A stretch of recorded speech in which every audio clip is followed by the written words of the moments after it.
Hi. Just let me know if you can hear me. I would go Hello, we can hear you. Okay, awesome. Yay, today is upon us. Hey, our keynote speaker is already in. Wow. Good evening, Ma. Good evening, my very dear and beautiful Felicia. Good Hi morning, there. good afternoon from my end, good evening from your end. It's lovely to see you. Look, are you looking Yeah, how you fresh? doing? I am fine. I'm very good. I'm very So good. are you? How's everything? Thank you. Awesome. Yes, Awesome. very well. So welcome again. Okay, so I see that the YouTube is working as well because more people are going to join. Welcome everyone. Um, let's give you like 1 or 2 minutes for people to join. I would go ahead and um record this meeting. Yay! Today I'm so excited. You have no idea. I am super, super, super pumped, super excited, super, which other word do you want to use at this point? Okay, I see some faces. I think reminders have gone out already. Okay, yeah,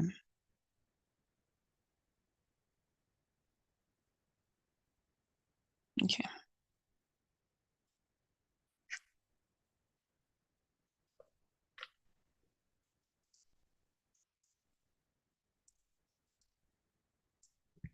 okay. So I'm waiting for a few more people to come. Once again, welcome everyone. Expectations, notes, comments. Hi, Abimbola. How are you? Very fine, Hi. thank you, ma'am. Hi. Hi. Irene-san, how are you? Hello, good afternoon. I'm doing great. Hi, hi, hi, hi. I see Eden. I see Fulua. Welcome. Hey, Uncle TJ. Welcome. Good afternoon. Oh, good afternoon. Good afternoon, Toby. Toby Loba, how are you? My very dear bro. Hi, Bayo. Welcome. Joseph, welcome. Hey, we're here. We're here. We're here. Thank Guys, we're you. here. Some of you may not um understand the excitement, the happiness, the students have been in session since beginning of March. I know classes like we opened the doors for the iLead level 3, 25th week of 25th of February. So it has been week on week on week going through 16 values. They've had assignments that they had to work on. They've had um, sessions. They've had, okay, I see myself. Okay, they've had sessions. They've had attendance that they've had to fill.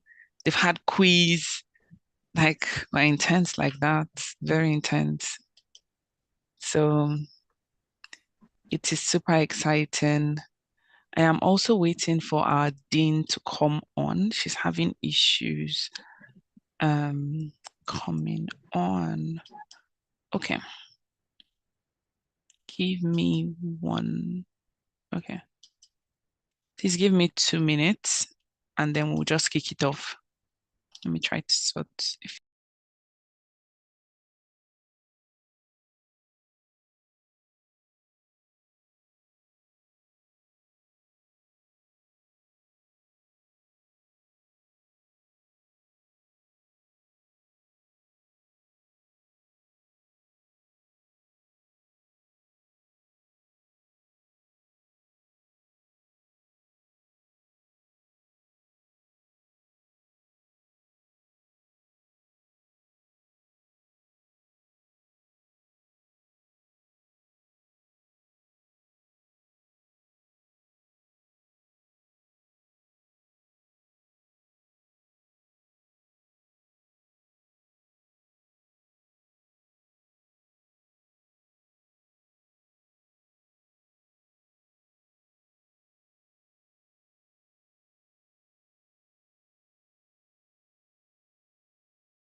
Good afternoon, everyone. I'm sorry, I had some technical issues, but I'm here now. Good afternoon. Good afternoon. Hi, Good good afternoon. afternoon. Good Good afternoon. afternoon. Sorry, Rennie, the laptop that we've been using all day, I decided to do some abracadabra. So we're here. It is Welcome, well. everyone. Yeah. Welcome, everyone. Welcome. I lead 2024 sets. Please, can we ask everyone to join us? Yeah. So everybody, please go to your hubs or your TT groups and please announce that, our grand finale is live. So we can kick things off. I think we can start. Yeah.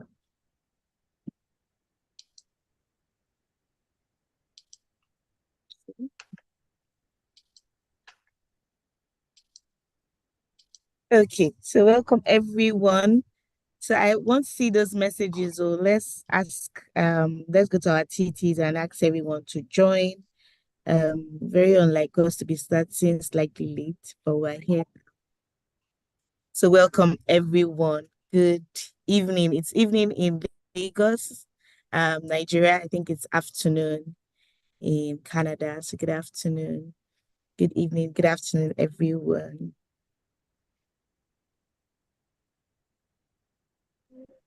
Good evening. Good evening, Joseph. Nice. Okay, so welcome. We're starting off immediately. And we just wanted to get us to write a bit of our experience on iLead in the last couple of weeks, I think. Yes, last couple of weeks. So if we can just drop some messages around what the experience has been like, what we've learned. Yes, so let's just talk.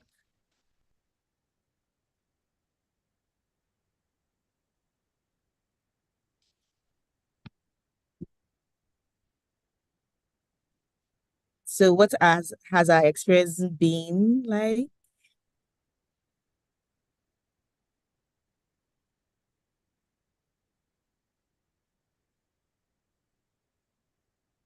How has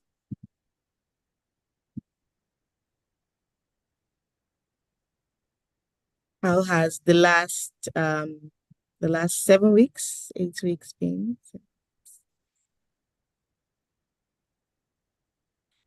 Hi, everyone. Good afternoon. Hi, Eden.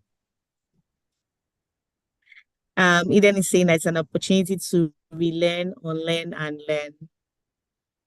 Can I poke you around what you've learned or unlearned?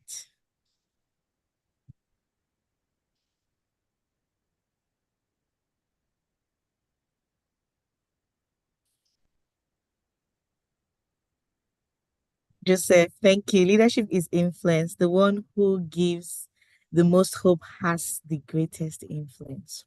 Mm. Wow. The one who gives the most hope has the greatest influence. Very powerful. And I think that unfortunately we define influence in different other ways typically. And hope is really something that needs to define leadership and influence. Ebun says it has been an awesome, mind-blowing experience. I've learned courage the most, especially as a leader. I've learned I can't afford to be timid anymore. I must face life courageously. Very apt. Very apt. Very apt. Thank you, Ebun. Thank you, Eden. Good intentions must be packed by good actions. Very true. Good intentions must be packed because you remember our story of the six frogs, and the leader, just had an intent, decided to do something, but never really did. So it's good to have good intentions, but it's better to actually follow through those intentions with actions. And I think that for many of us that have joined this course, it's been a long run, right? We've spent maybe the last 1.5 years, if we put it in cumulatively, on the last three, the last two stages of the course, and then iLead. So definitely it's an action in the right direction. And not everybody that started with I choose is here today. So it's important that we can see those actions and then follow through also on things that we have committed to during the program. Bernice, thank you. About courage, it's a daily choice and must be exercised to grow. Definitely. I like something that was said about courage. Courage is a muscle. The more that it's used, the more it is developed. So we don't just become courageous. Not all of us just become courageous. We have to definitely um, learn, use the muscle of courage to get better and better and better at it. So how excited are we about today's grand finale? How excited are we? I think I'm the only one excited. Yeah, I'm wondering too. Like, I thought everyone was going to be like, oh, wow, I couldn't sleep, but it seems like I was the only one that couldn't sleep, and maybe Sheba. I thought, that we'll have more people say, oh, wow. So let me give a little background, before we move on. There are the seven, I remember when I had just left Nigeria and I was a young mom in 2019. My heart was burning for, to still contribute because I feel like one of the or I say to myself that one of the biggest deals in my life is my ability to contribute and raise the next generation, and I was like, I don't have the time to start building anything from scratch. What can I do? What can I do? And then I came across the Maxwell Leadership iLead curriculum and I sent emails. I reached out to them. I said, I want to teach this, because it was leadership, which I'm very passionate about, and it was values based. And so I saw that they said the each transformation table, each group, had to be between 6 and 8. And I was like, at that time, I had a group for academic excellence that had like 100 or so participants in. So I just dropped a message and I was like, see, I just want a few people to pioneer this with me and everything. And then 14 people said, okay, we'll do this. And I said, you have to take this seriously because if you don't, I will take attendance. If you don't take it seriously, I'm going to yank you off the group. And some of them thought I was joking, so as the weeks went by, there were days like my baby was sick, I would carry him on my back and then I'm teaching. And at the time it was our classes were midnight my time. And so 6 a.m. So you see people yawning, but then they show up for classes week on week. It was rigorous. We ended up having 20 weeks of classes and seven people made it to the end. And I'll share a little bit about, one of them very soon, towards the end of this segment, but it has been a long road. And then so afterwards, reached out to the John Maxwell team and was like, oh, the foundation. I was like, oh, this is how we've executed this. And I shared all I had done using WhatsApp, using Zoom, because the curriculum was designed to be in person. That was the initial design. And then COVID hit, right, in 2020. And so the foundation had said, oh, so this is how you're utilizing this thing online. I was like, yeah, and it's always very engaging. And so they had sent out an email to all the other iLead facilitators saying, okay, this is how you can harness this during COVID. So at least you can still, make an impact. And it was beautiful, right? It was beautiful to see. And since then, we've done I Choose Again, and that's level one. We've done I Do Good Values. And then we're now here at the level 3. And so one of the things when I had like received this curriculum for level 3, they had said, oh, we're still waiting on more people to do level 1 and 2. So this curriculum is not public yet. but just for a few of our facilitators who have demonstrated consistency. And so they gave us access to run the program, the level 3 at this time, and it was just such a huge honor, and I remember when I told participants saying that, hey guys, we're back to class, so don't worry, this time is not early mom or something, although I still love all those midnight classes, but I decided to be nice at this time. And so we are here. So you can, you understand my own passion, my own excitement. And I'm super, super, super, super excited, super honored that we can even make this a dual event, right? So the first segment is for iLead graduation. And then the second segment is we will just ease into, will I say ease?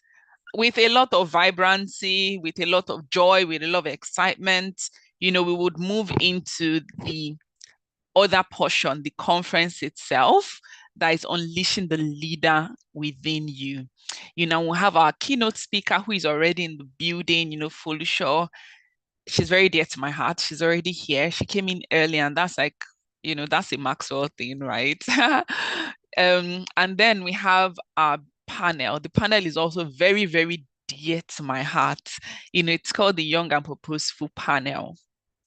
That will be moderated by my brother, Adebayo.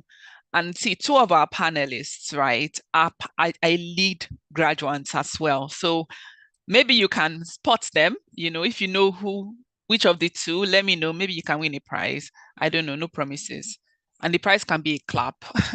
But any case, I think we should go into the iLead graduation. Yeah.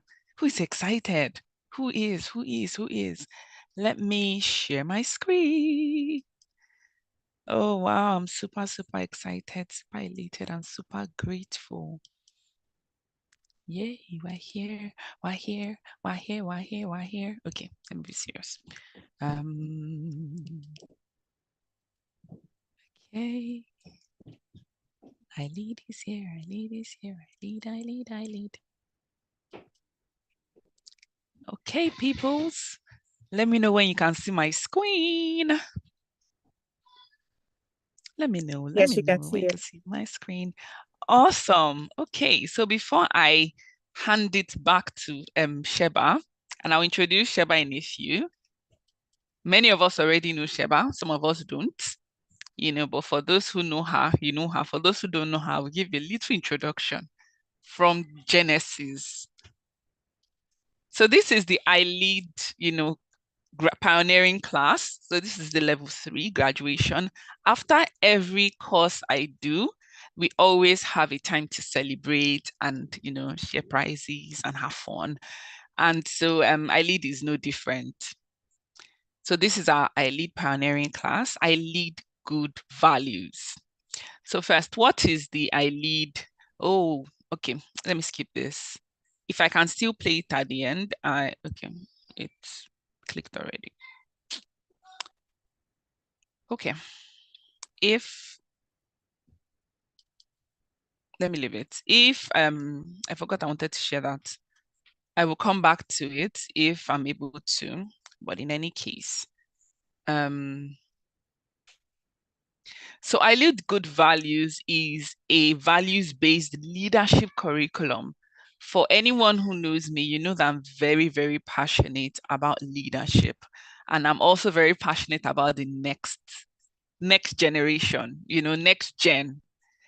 I'm very passionate about you guys. I just want to be there as your big sister, as your man ahead, as one of my friends would always say, to help you, equip you for your world, and I say my mission is simple.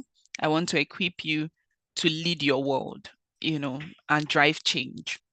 So the iLead curriculum has, the first one is I choose good values. iLead participants. Okay, so which do you remember part of our values, that we went through in I choose? The power of choice, right? That one was very powerful. And then we have I do good values.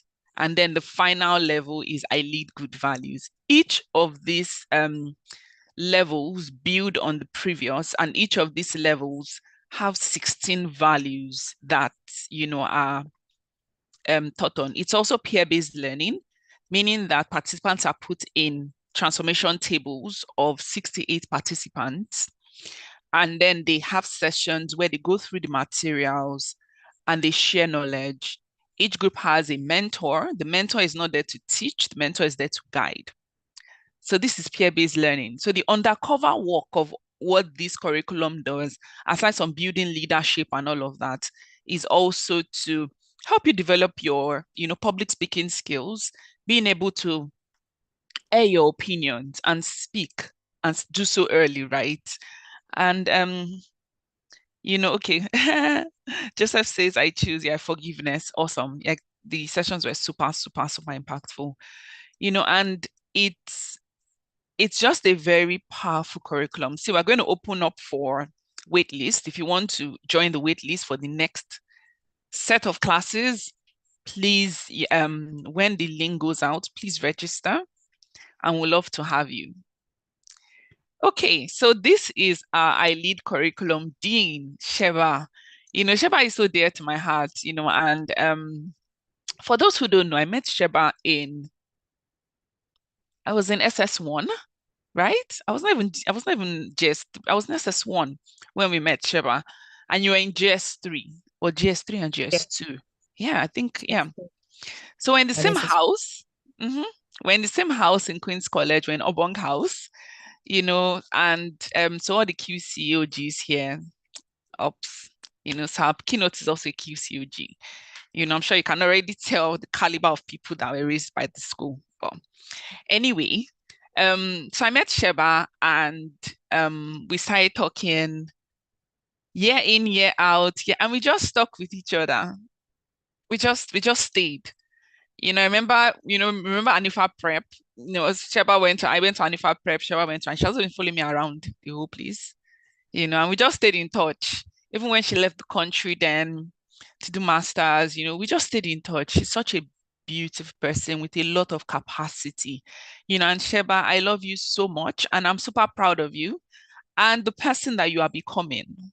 The capacity that I see that you carry, maybe you may not, see it yet. And so when I throw things at you, I know that you will catch it. And so I'm grateful for the honor. I'm grateful that we get to do life together. Yeah, we get to do life together. So at this point, I want to hand over to our dean to present the graduating class, because this is a school, right? So our dean, over to you to present your graduates. Please, can we give a round of applause? It wasn't easy. I think in this iLead, invitations went out to 25 participants as a whole, people that have gone through level 1, level 2, level 3. I'm sorry, level 1 and level 2.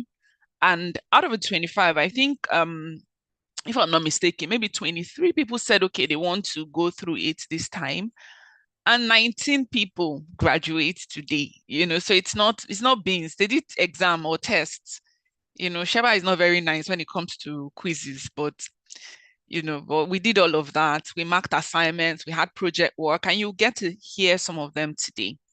So Sheba, over to you. okay. Thank you very much. Good evening, everyone. Again, good afternoon.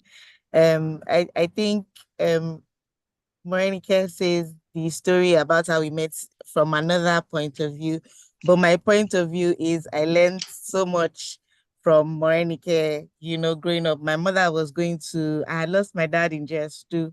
My mother was going to pack us up and just say, and give up. But somehow I met Morenike. Through Morenike, I met her mom. Through her mom, we met Anifa Prep.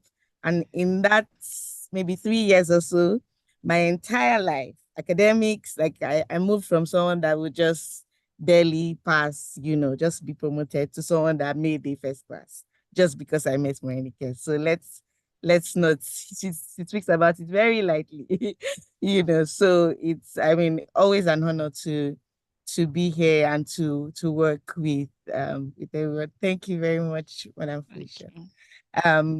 So yes, we have our graduating class to introduce. Yes, so Akpeyemi. So not all of us start out very bright. But yeah. So we had all through these sets for the iLead 2024 set, we had 23 participants that enrolled for the the set. And however, we have 5 that didn't graduate, and now we'll just take you through the graduation list. So let's see you rep your TTs. So TT1, Rising Stars, Yay! Theresa, Adams, Eden, Esther, and Ebonoluwa, all graduating Yay! iLead 2024 sets. And kudos to Yay. your mentor, like Ebenezer. Yes, I don't even want to talk too much, but kudos to your mentor. Please yes. celebrate yourselves. All right. So for TT2, we have Joseph, Phoebe, and Victoria, and their mentor is the wonderful Busola, very sweet Busola. Thank you so Yes. much, Busola, for helping out and for mentoring. But I mean, to Thank the you. graduates, well done. It was a lot of work. For TT3 graduating, we have Abimbola, Adeteniola, Esther, Ninette, and their wonderful Benga. Sometimes I Yeah. see Benga's messages to this group, and I'm like, these guys are enjoying too much.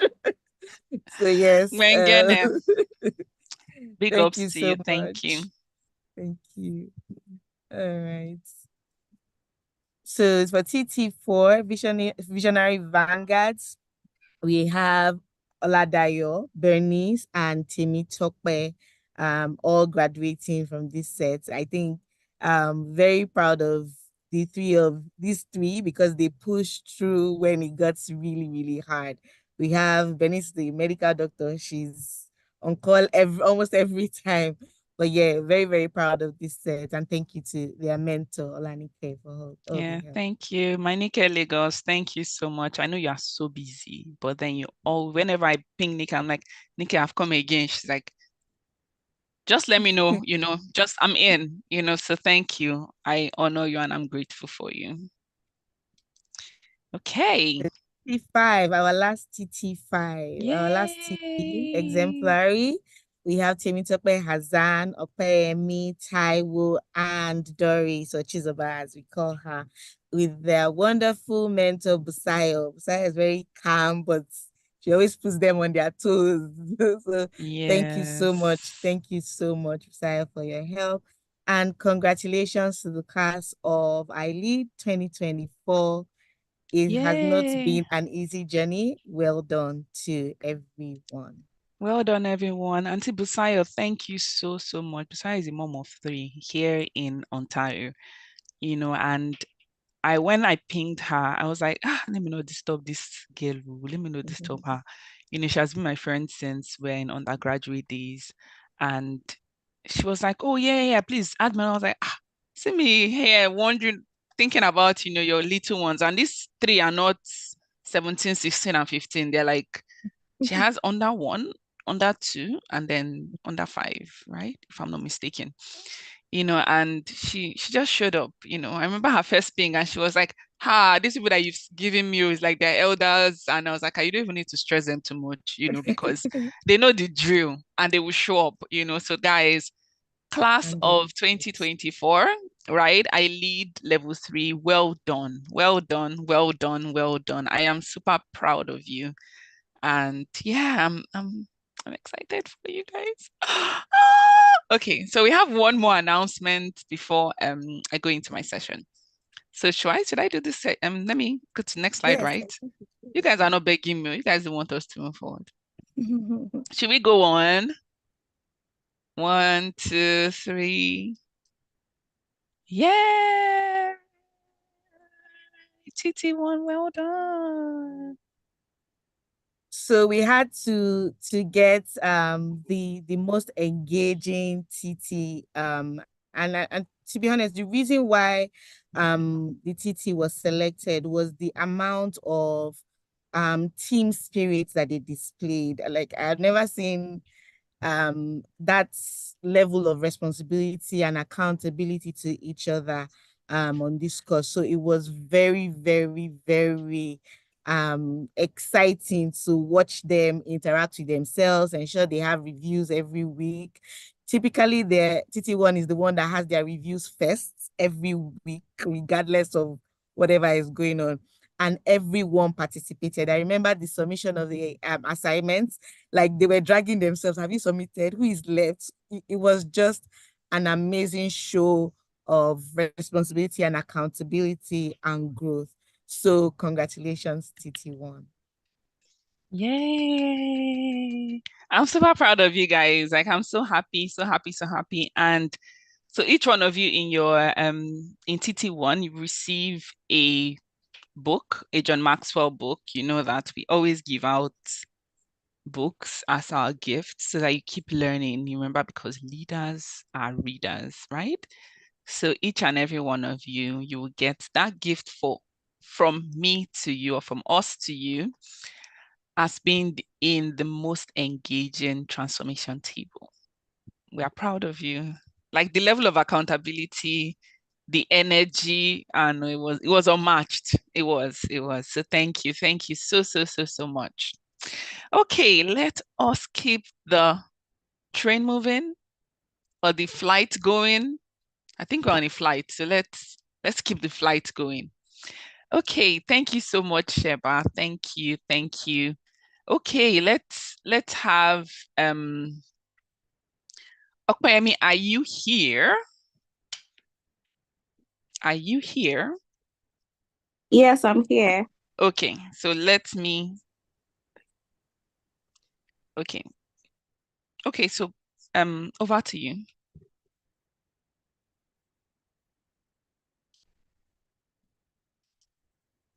Okay. Thank you so much for this opportunity. Good evening, everyone. Thank you so much for this opportunity. My name is Okwemi, and I just want to appreciate Coach Reni and Sheba for this. I'm very grateful. And today I'll be talking about. Thank you, everyone. Good evening. And today I'll start by talking about courage, why it is my best value, how it applies to my daily life, and my examples and final words. I would say courage is not one-time act, it's a continuous practice, and every one of us here are actually here because of courage, because we dare to grow irrespective of our challenges as leader, from the first phase to this very point. So permit me to say no one here is short of courage. Maybe our level of courage might differ, but we are all full of courage. And as I've said earlier, it's courage is not just about facing external challenges. It is also about confronting our internal fears, our doubts. It's about pushing past our comfort zone and embracing vulnerability. And by embracing courage in our daily lives, we cultivate rather, on how to build resilience, on how to build confidence.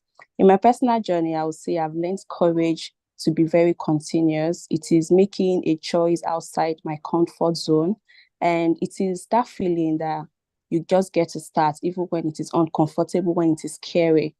And either speaking up in a meeting, just like I'm speaking now, it takes courage, because I'm not sure if Sheba will say maybe I'm speaking rubbish or I'm not. It takes courage to be speaking at this time. That is just an example, Katrina. It takes courage to pursue your new career path. It takes courage to stand on your belief. It takes courage to contribute to your growth. It takes courage, and it is my best value because it empowers me to face challenges, to pursue my goals. And I'm hoping it is same for every one of us here. Courage is that thing that makes you start when you're afraid, when you're uncertain, when you're unsure about anything that you want to do. Courage allows us to speak up in classes, in meetings, raising our hands and say, yes, I want to do this. It helps us to embrace failure. It helps us to see failure as opportunity to learn and grow, because all of this requires courage. Courage helps us to strive on challenging projects. It helps us to understand that what if I fail? These experiences are not just invaluable for you. They are invaluable. That's what I meant to say. These experiences are invaluable. Like, they are not just ordinary to our development. So don't be scared to fail. Don't be scared to stand for what you believe. My historical example is about Nelson Mandela. His life is a testament of power of courage in enacting a profound and social change. Nelson Mandela exemplified moral courage through his unwavering commitment. He fought the apartheid in South Africa. Despite this cause, he spent 27 years in prison because of what? Because he stood against racial segregation. And this is an act of courage. I'm very sure that he was scared, he was afraid, but despite, he continued to fight to advocate for reconciliation. And I want us all to see ourselves in that light today as leaders that we are. We have to stand to make a difference. So, and this takes courage. I want to encourage every one of us today that we should all work in courage. Start while you're afraid. Start while you're uncertain. Start in doubt. Start even when you're tired. Start big. Start small. Whichever way it is, just do it.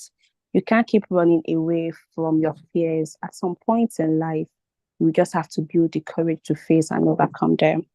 And my final note is, if you don't live your dream now, somebody else might live it for you. The greatest regret is not what you did and failed.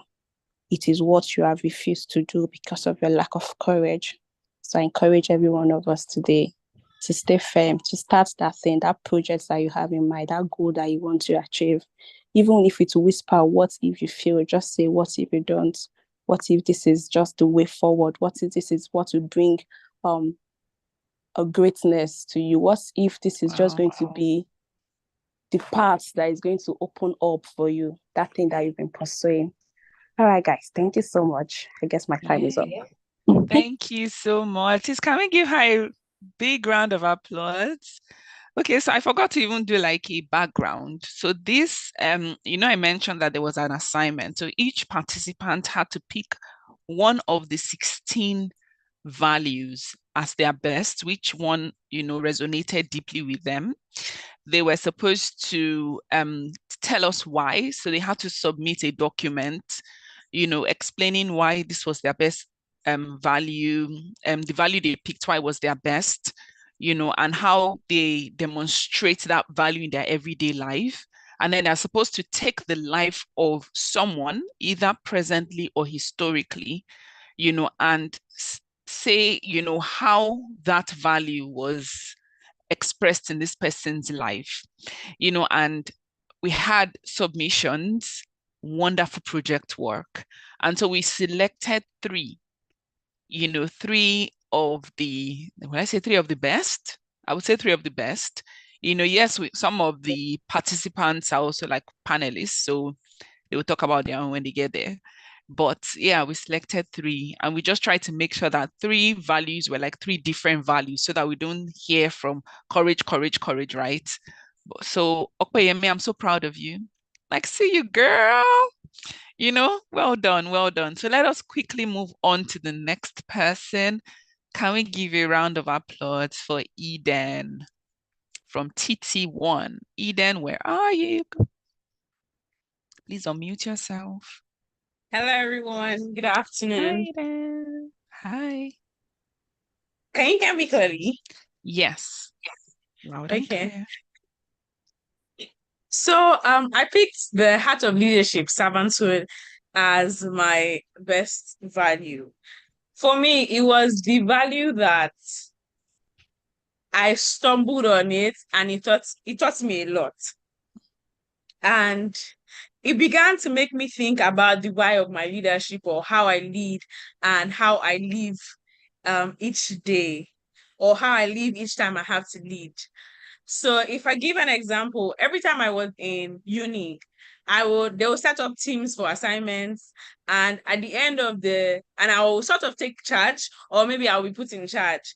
And most times I found that my end goal was, you know what, I need to do this thing. So I'm going to do what I need to do, or give people as work, and then just get on with it. I'll probably just assign the work based on strength. But as I read the lesson, there's an important quote, and I will go through it. We spoke about how, as leaders, when we this is by Dr. Rachel Naomi. When we help others, we see them as weak. When we fix others, we see them as broken. We serve others when we see them as valuable. And as we had this lesson that day, I just thought about all the opportunities I've had to lead people. And a lot of times I was like, I just need to help these people through this. You people don't know what you're doing. Let's just figure this thing out and get out of here. And I think the most times I've felt the most impact as a leader were the times when I saw value in the person. I saw that this person was valuable and I approached the situation with that. So it began to, after the lesson, it just began to stay in my heart. I started to use it to think about different things, how I related with the help at home, how I related with my nephew or niece, even people on my TT. That was the way I was interacting. Was it because I saw them as less than me or broken and needed to be fixed? Or because I saw them as valuable and they just needed me for that time being, or I just could help or provide support for that time being? The example of leadership or servanthood I picked was Mrs. Adu Akiemiju. Mrs. Adu Akiemiju is the founder of my secondary school, so Dancehall High School. And in Dancehall, her goal as a leader was to raise a new generation of kids for God. And the way she did it, it soaked into all of us, right?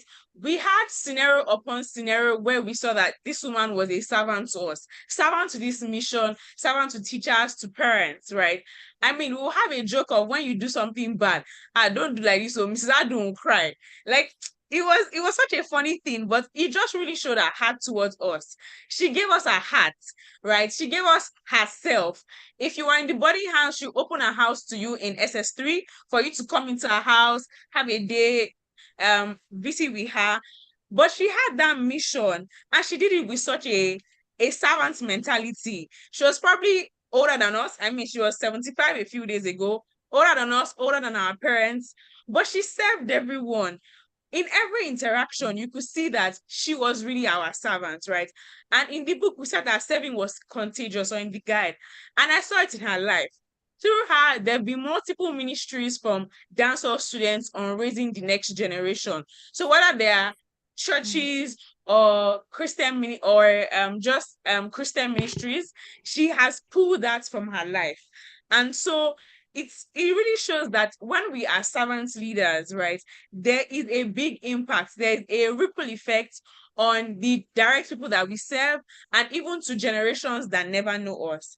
And then my final quote is one I sort of formed as I was picking up, I was creating the lesson my report. It says the center of leadership should be a willingness to serve others. So that's what I want everybody to take, and that's what I'm taking out of this iLead program. The center of leadership should be a willingness to serve others. Thank you.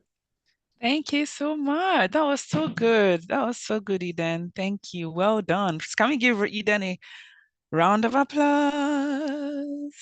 And then we go to the third person. Well done, Eden. Yay, Adams. Okay, are you here? Yes, good evening, ma. I'm here around. I don't know if you Okay. can hear me.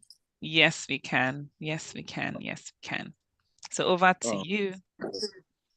Okay, thank you very much. Good evening once again. My name is Adams Dramani from Ghana. Basically, I'm about to speak about vision. And among all the 16 values, I think vision was the one that stood out for me. You know, basically, vision is the indispensable quality of leadership. Without it, every team or any team energy will fall or ebbs. People will begin to miss deadlines and so forth. So what makes a vision indispensable is that it allows followers to begin expanding their vision and also acting on it more quickly. So, for instance, if a leader doesn't see the vision, the people never will. So basically, and the most compelling reason why vision tops spots in the hierarchy of the 16 values is that first, there are numerous ways, but I want to speak about only one or two things. Vision goes beyond self-interest. It's not about amassing personal power or achieving fleeting successes. A true leader crafts the vision that benefits a greater good. be it a community or a company or even the world. So, for instance, let's take a practical example. For example, a captain at the sea. Without a clear destination in mind of where is going, he won't be able to, even if he or she is very most skilled navigator, will not be able to get the final destination that he wants. So if you have a clear vision in mind, you can meet your destination at the end of your journey. So vision acts as also a compass offering direction when faced with crossroad, and also keeping everyone moving in the same direction. And also vision, for instance, I always usually use Madam Morika for example. You start down and you had a vision and you planned to have I do first, I choose first, coming to I do, and later I lead. This is the vision that you had, and you put the vision down on how to execute for us to also benefit. So I usually use as an inspiration in my journey. Anything that we plan and anything that will be benefit to the humanity is very good for us to incorporate it in our practices. And also, like vision also fosters unity. It provides shared aspiration and also give us a mountain to climb together. For example, imagine a team without a unifying goal. Although individual talent may exist, but if the team doesn't have a shared vision, they will remain scattered and all what they won't be able to achieve what they want. So basically, vision is one of the main way of motivating people to contribute to their diverse skills towards a common objective. So one thing that we have to also notice is that here under vision, the leader, you should not like you should put it in your mind that you are not acting or you are not giving orders, but you are trying to invite collective participation in building a better future for all. And basically, I want to also demonstrate it in my daily life experience because I've given her it stood out for me. So demonstrating it in my daily life experiences, for instance, how can you and I translate or put this powerful value like vision into our daily life? First, I think for me, the first step is having an inward reflection. You have to have you must understand your own aspiration and values. And you must ask yourself questions. What kind of future do you envision? What change do you want to create? All these things, when you're able to answer all these questions correctly, once established, this internal compass will then be translated into a vision where it will also and you have to also make sure that it also resonates others, but not only you. When it comes to resonating only you, then it means that you have to sit down and get back to your vision very well. And also, you can also demonstrate it practically by also having a shared ownership where team members will contribute and have a correct agenda in executing taxes. And I'll finally go on the person who have demonstrated it practically in our daily life. Although when it comes to this, I was even skeptical about how to do, but I went on to speak about Nelson Mandela because I was contemplating about Dr. Kwame Nkrumah because I was a Ghanaian, and I so I have to but through weighing all of them, I realized that I have to put Nelson Mandela on top because he demonstrated vision, and it is practically.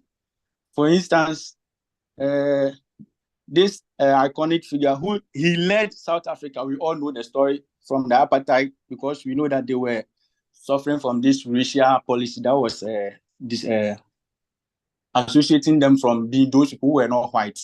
But Nelson Mandela was able to, because he was having a clear vision, he was able, it was not about, he wants freedom from oppression, but it was a vision of what I usually put as a rainbow nation.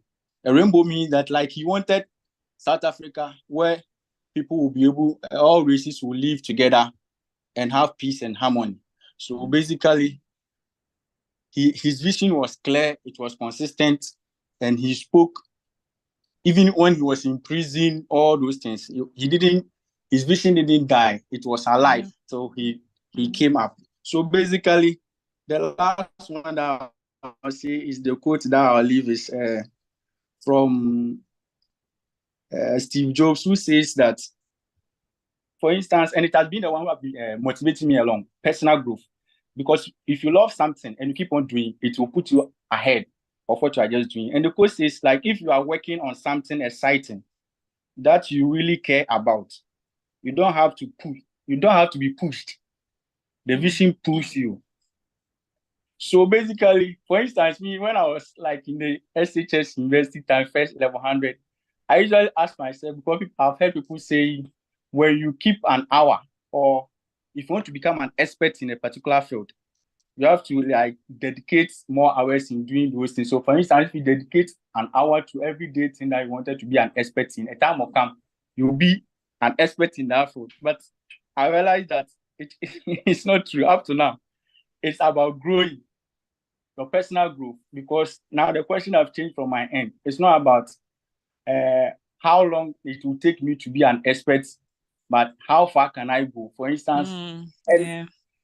because me, I usually pick myself. If Madam Sheba will remember, in I choose, I asked her a question because she was our TT, our mentor for I choose. I asked her that I wanted to do something, but my passion was about I wanted to go to the field, health field, but I wanted to be a biostatistician in life. But I read statistics in my first, so she gave an advice, and I was able to pick on that one, and I picked for the medical school where I served, and gradually, I am on my tour of achieving what I wanted to by the help of the advice I had from her during our I choose that one. I was even not certain. I didn't have anything, but kudos. Thank you very much for your knowledge. Thank you. So at the end, I will just end here. Thank you very much. You. Thank Thank you, you my so family. much, Adams. Thank you. Thank you so much. Wow. TT1. TT1. Well done. Well done. Well done. Well done, Adams. Vision is let me not start. Okay, so I have a quick assignment and I'm going to rush on, go through this as quickly as possible. Because it's also very important that we speak to this. And I titled this, The Power of You.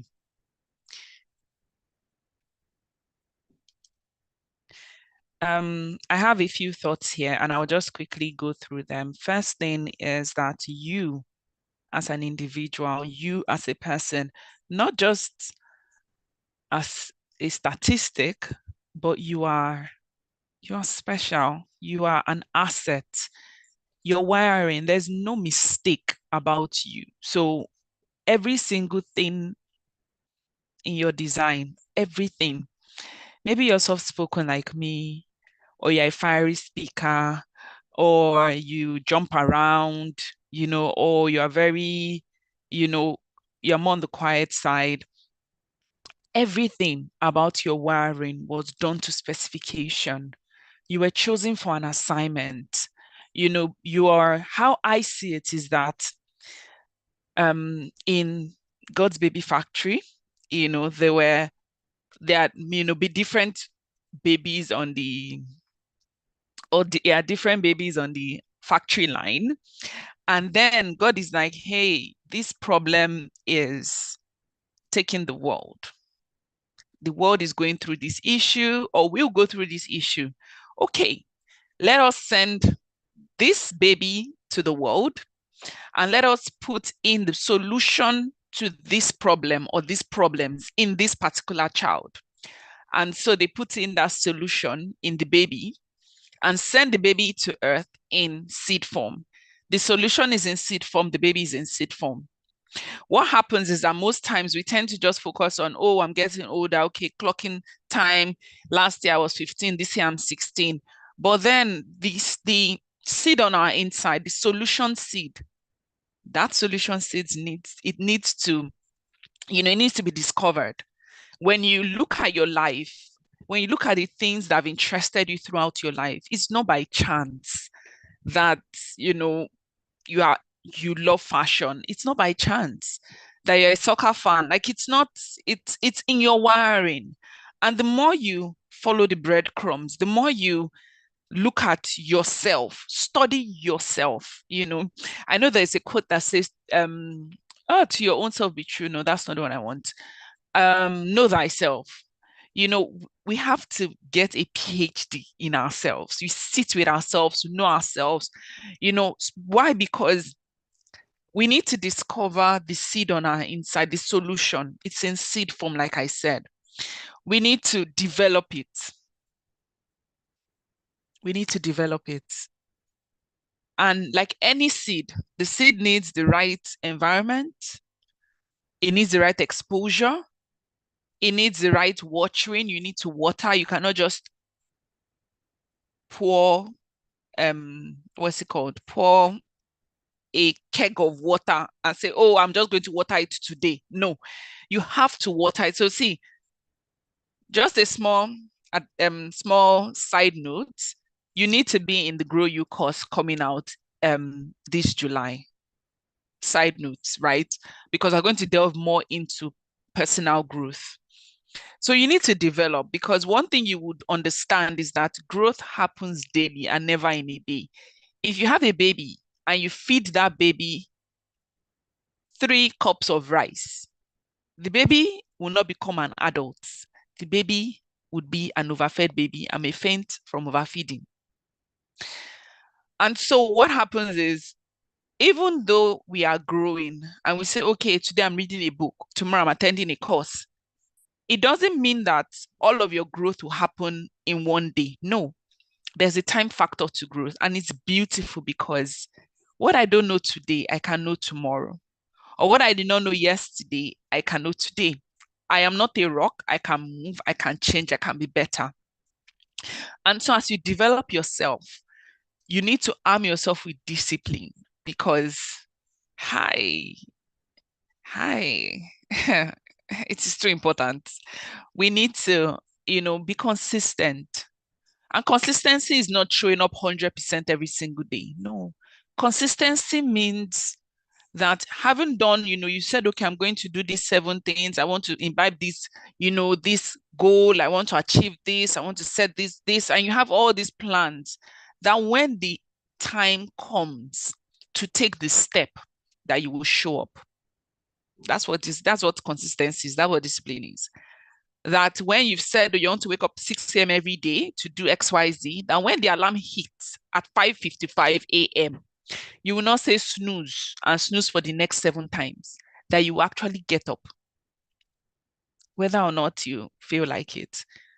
And let me just stop there, because I want to just go full on. And then we need to deploy. So you've developed your seed, you've nurtured it, you're growing it, expose it to the right people, right books or resources, right content. You're in good company here. You're exposing it to the right places. Not every weekend, Owambe, right? You are here today, thumbs up. Intentionally expose yourself to things that will enrich your mind and transform your life. And on a final note, I said here that your world needs the transformed version of you. The transformed version of you is the seed, because the world is your seed that the world is looking for, not your container. You can be a fine girl or a fine boy, but it's what is on your inside that will pull people to you. You need to develop that which is on your inside. And that's how transformation comes. Because see, there are parts of your personality that you don't need. Oh, I'm an introvert too. Most people are like, when I said it in the office, they're like, UK. I'm like, I'm a serious introvert. I want to just sit in my house. And, I don't draw energy from many people being around and activities and all, but from solitude. But I know that it's important that this has to happen. It's important that we pour into the cup of the next generation, so that when we are passing on the baton, we're not passing it on when we're like 70. The baton is passed and we run together for some years, and then we exit and the next generation is already running. That's succession. It's not, it's not waiting till you're 90 and then they take the baton and then the person that are passing it on is like, 85. The world needs your transformed you.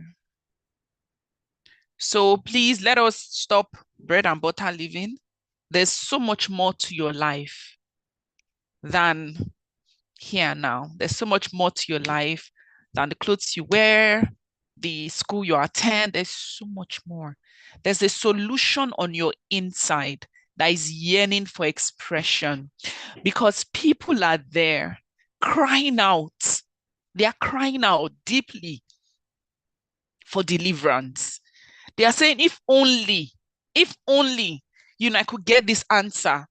And the answer is there, saying, God, if only you can give me this pair of shoes, I'll be all right. Their solution, contend for your transformation. Become better, grow, invest in your growth. Every day, pour into your mind so that your mind gets transformed and intentionally expose yourself to greatness.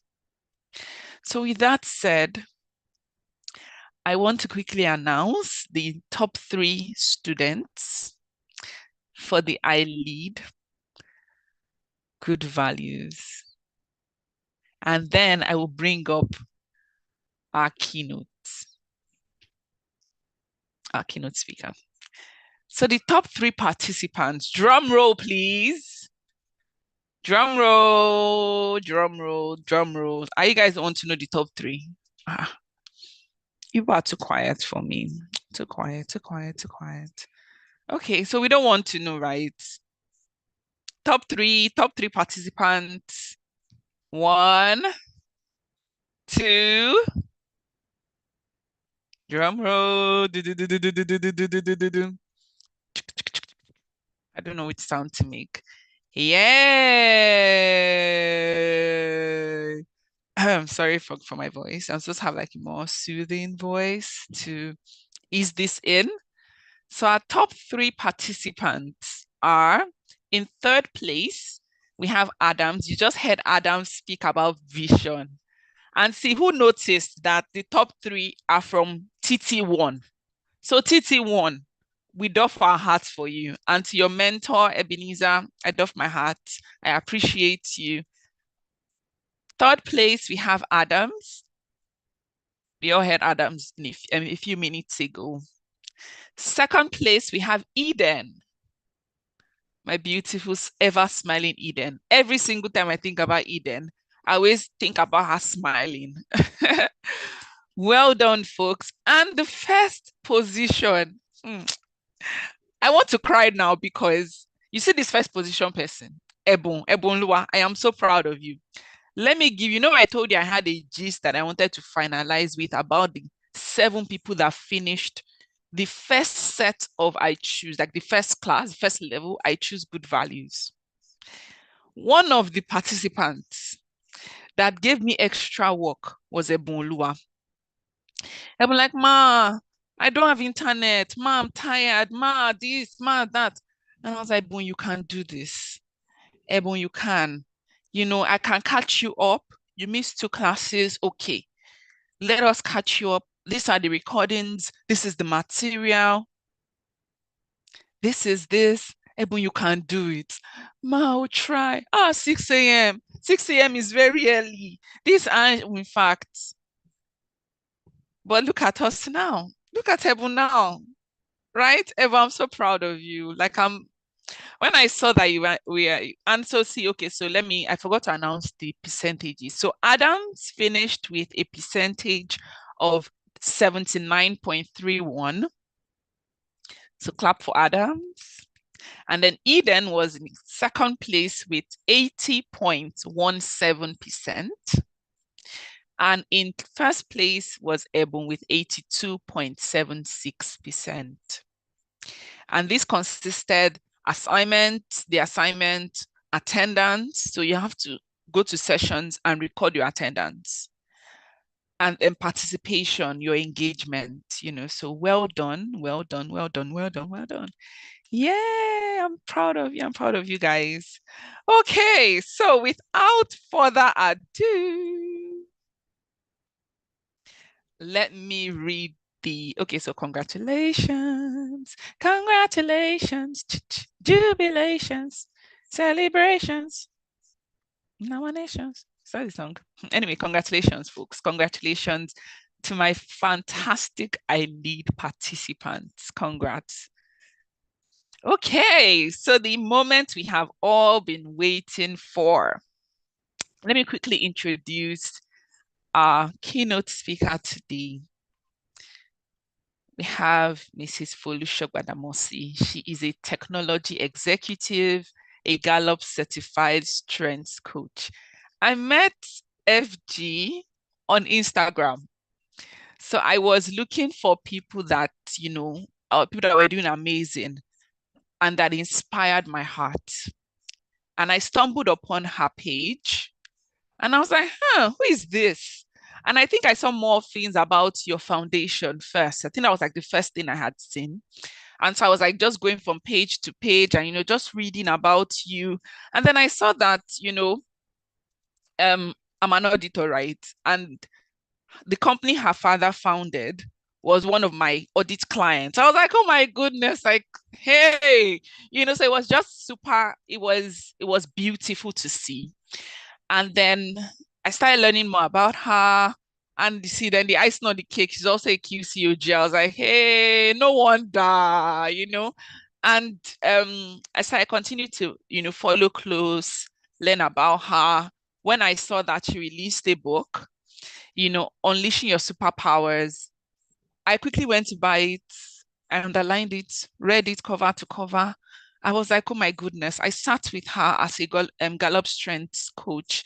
And CFG, since that time we had our sessions, every single time I'm in a meeting, every time I'm, with leadership in my office or anywhere I am, I don't see my strengths anymore as, hey, one of my strengths is responsibility. So naturally, I want to take responsibility for things.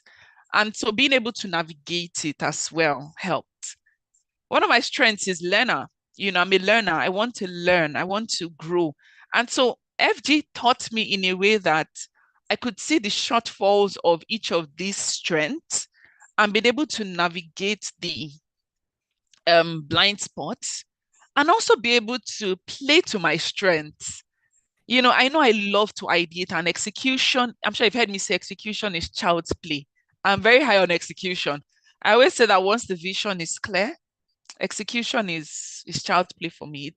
It just arranges in my head and it plays out, So her bio is simple or is very lengthy. I said it's simple, it's very, very lengthy, but I just put a little snippet here for us to, just read.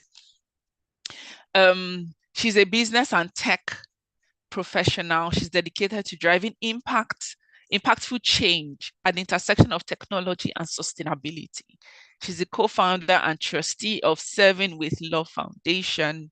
She currently serves on the board of directors of Swift Networks, Croissant Technologies, Intense Digital and Advisory Board for Africa Agility. She holds a bachelor's degree in computer science from University of Pittsburgh and a master's degree in management information systems from George Washington University.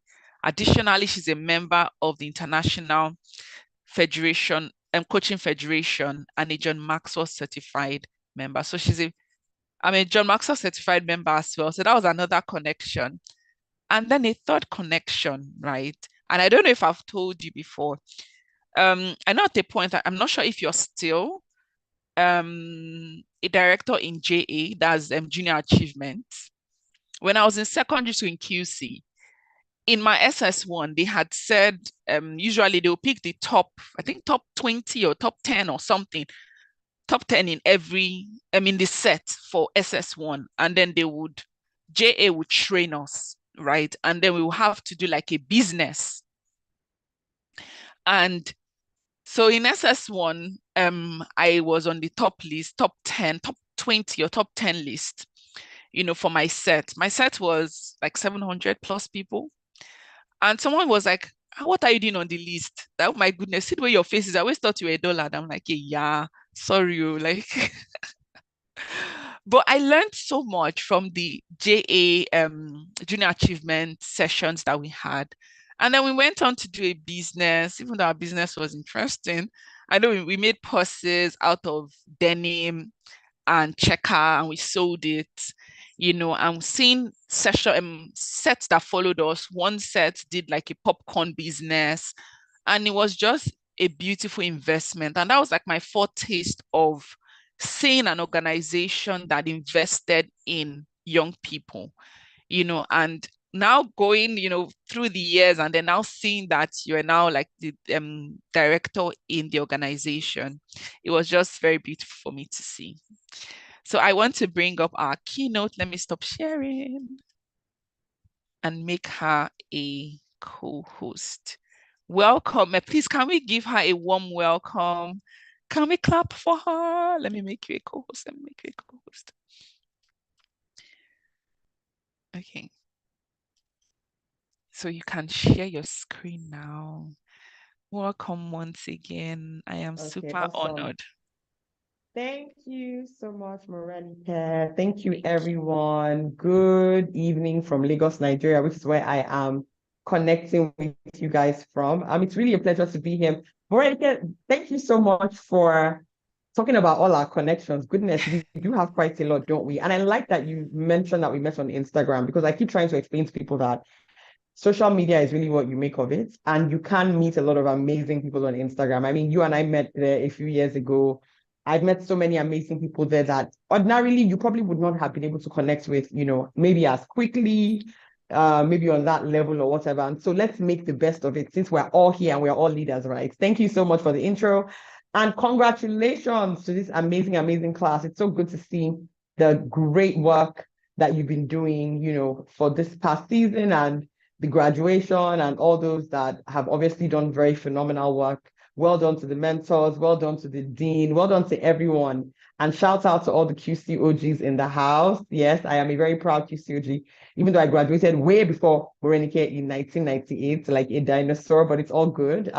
It's always so nice to, connect with people from your alma maters, whichever one, whether it's university, primary, wherever, and just see the amazing things that people are doing, and seeing that the values that the schools instilled in us are really being promoted, right? So thank you once again, everyone. Okay, so I'm going to share my slides.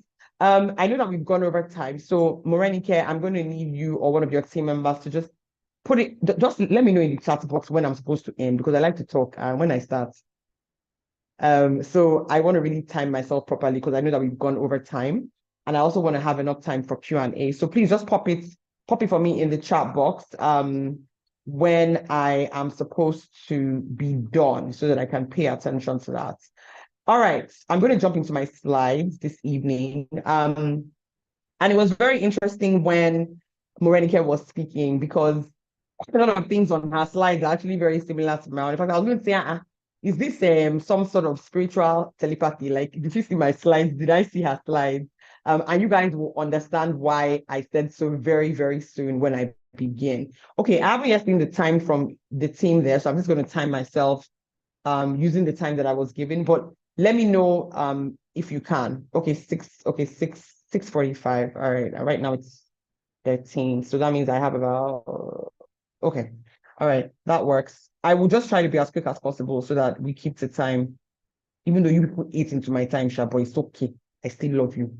Okay, so I was told to speak to you beautiful people today about unleashing the leader within you. And like we're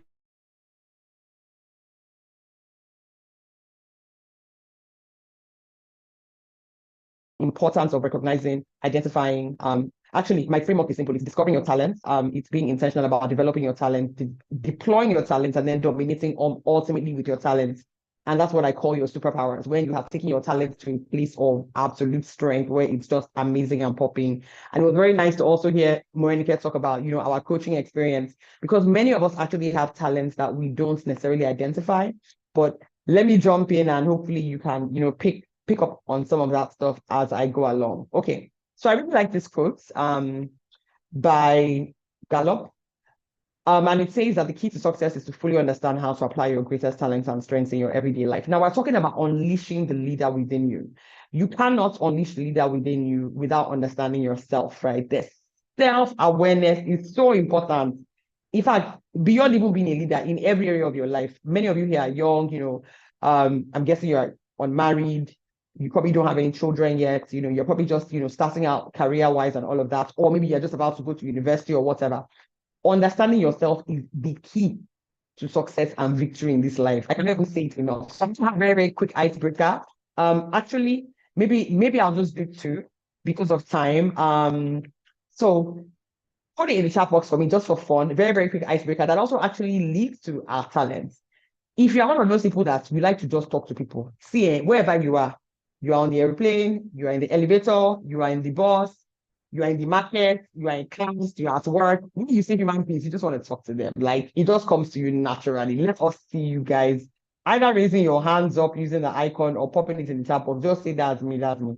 And let's see how many of you are like me, because that's me actually. Let me just confess, always talking to people, happy to talk to people. Like, some people's hands are going up. Okay. I have a few people like me in the house, and plenty of people that are like, nope, that is not me. Okay, let's look for one more question, and then we'll continue. Raise your hand if you're one of those people that always has a color-coded or otherwise organized closet. As in one of those people that when we enter inside, whether it's a small closet or big closet or small corner, even if it's just a table, things are organized. Like, you organize things in a way that is very organized. Let's see your hands up. People that are like that. That is not me. Let me put my hands down. I do not have a color-coded closet. And I always find it so fascinating when people tell me that they put skirts together, trousers together. Doris, I feel you, girl. Doris said, I cannot relate. Neither can I. Okay, but there's a few hands up. Excellent. And I don't have enough time to go through all of my icebreakers, but to this really is just ask questions that when you see people respond, it gives you an idea of how different we all are and how, God has really created all of us with different talents naturally, different personalities, and it's even obvious from the way that we interact, the way that we live our daily lives. So one more question. Raise your hand if you almost always go to a familiar face when you get to a social gathering. How many of you are like, some hands flip so quickly, my goodness. Wow, wow, wow. Wow, wow, wow, wow. Yeah. Yeah, so this is not me. I cannot relate. I'm one of those people that I love to meet new people. So I would always go to unfamiliar faces. It's amazing how many of us in this room go to familiar faces. And you guys' hands are flying up and you're smiling and laughing. Awesome. Awesome. And this is how different we all are, right?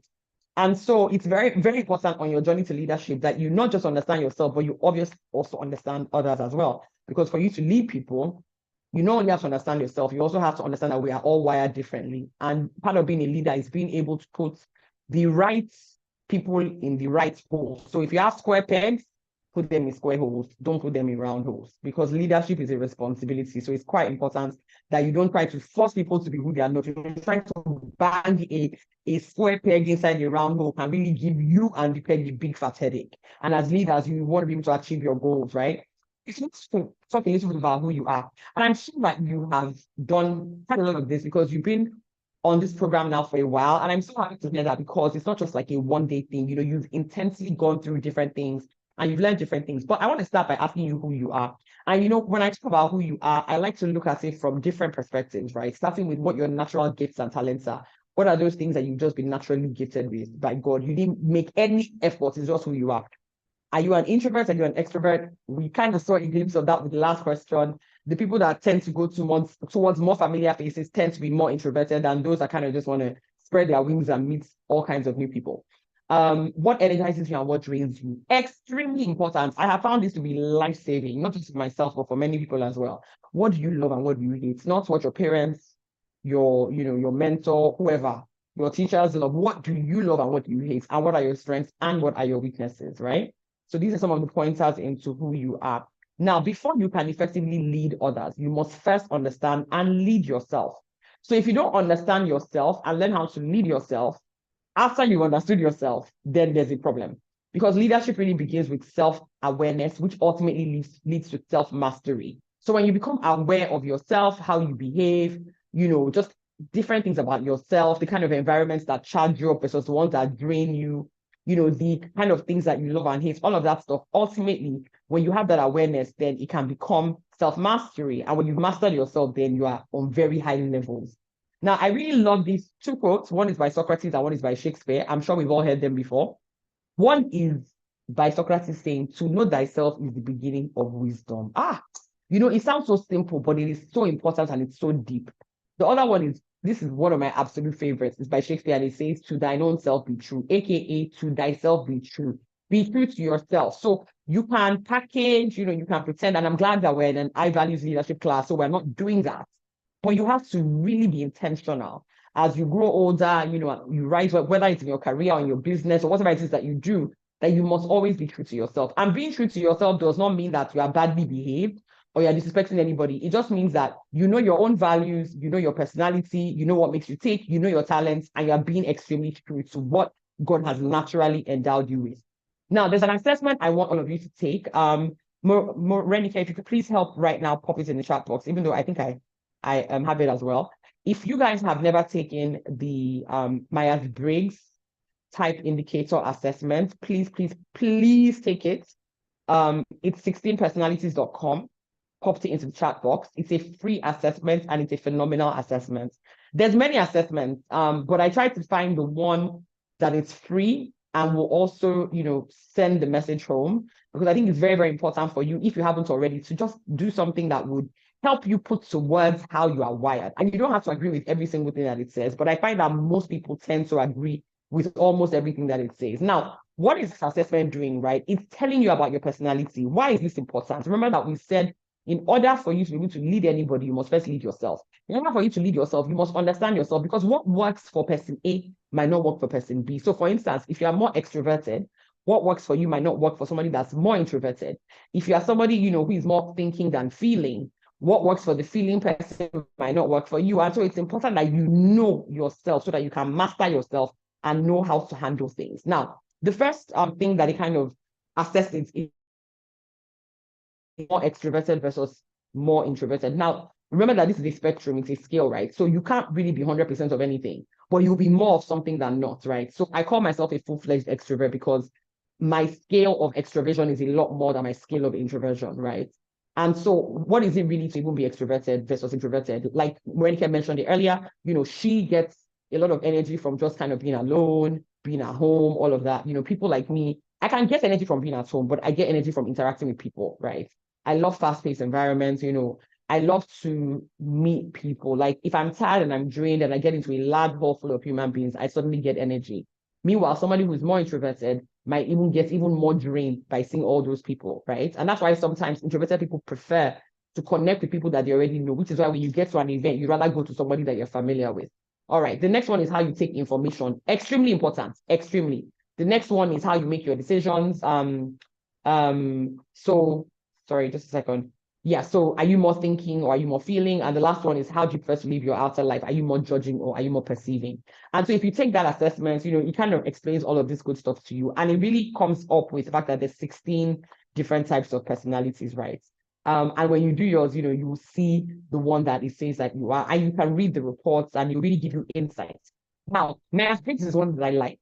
Gallup is one that I love, So Gallup, the Gallup-Clifton Strengths Assessment is another assessment. It's a paid assessment, and you can do that as well if you'd like. I love it so much because I feel like out of all the assessments I've ever done, it has been the most powerful. And it says that all of us lead in 4 ways primarily, like 1 or 4 ways.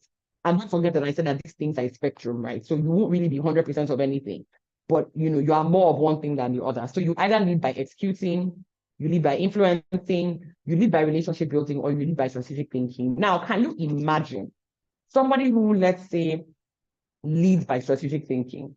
And these are people who are very good at thinking about things, processing information, and coming up with solutions, ideas. They love to, kind of just think through stuff, think through different, pieces of information, whether it's analyzing it or whatever the case may be, but they like to think.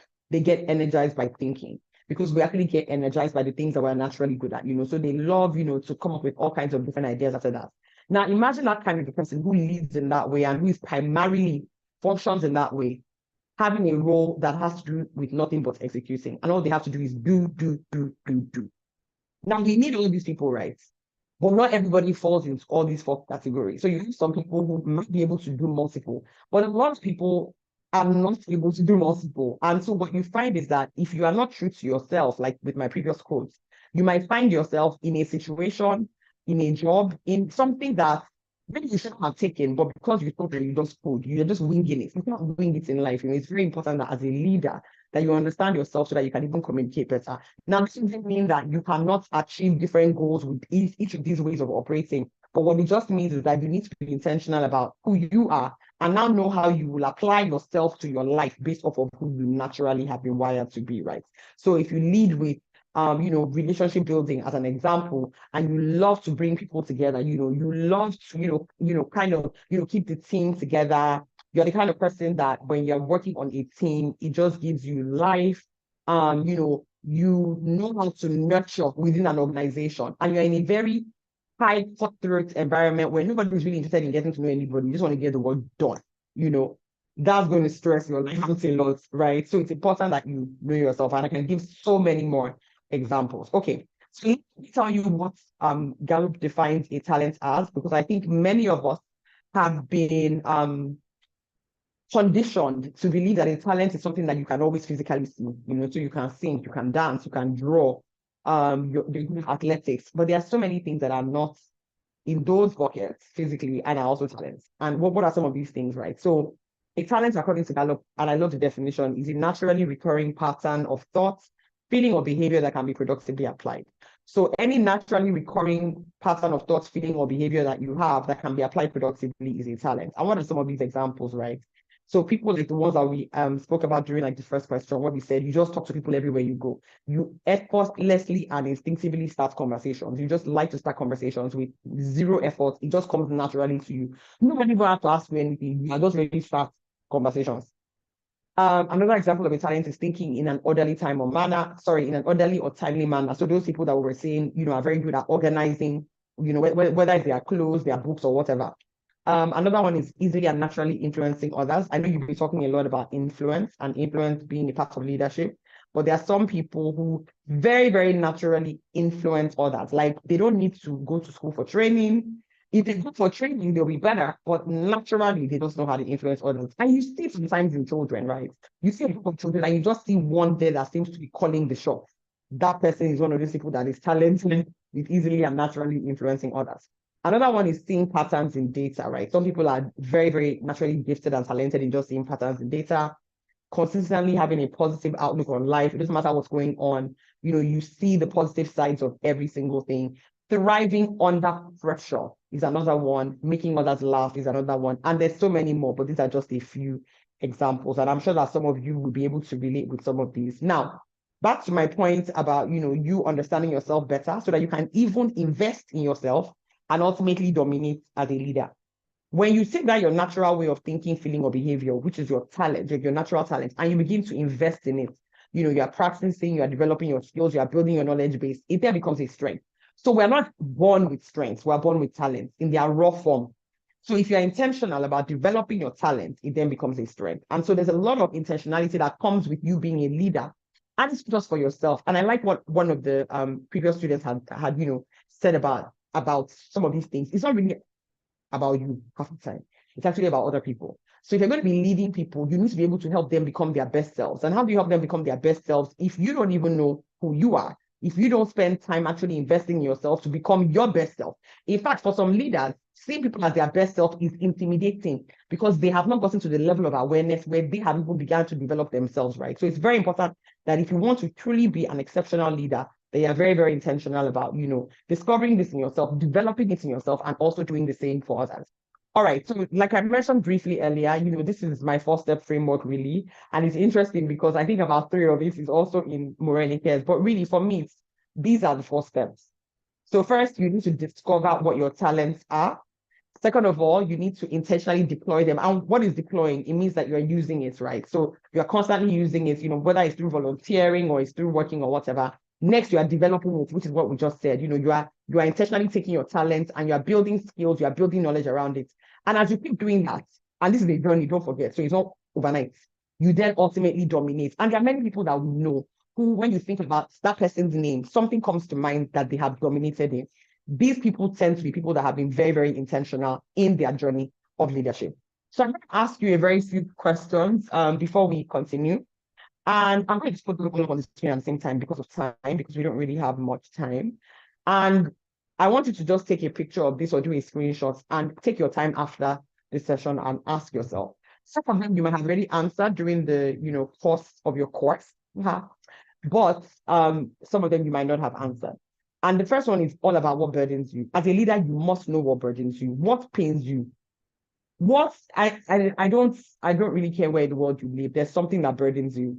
What are those things that burden you? Morenike gave the example when she started how she started this program, when she started telling us about it, about how she was burdened by a certain thing, and went and found a solution online. And even though that solution, they said that it might not be able to work for what she was trying to do. Can you see how her burden translated into action? And she was able to even get that same solution to now work in a way that has spread itself to others in such a phenomenal and transformational way. That is what we call influence. And that comes from being intentional. It's about knowing yourself. She knew what burdened her and she went after it. What are you passionate about?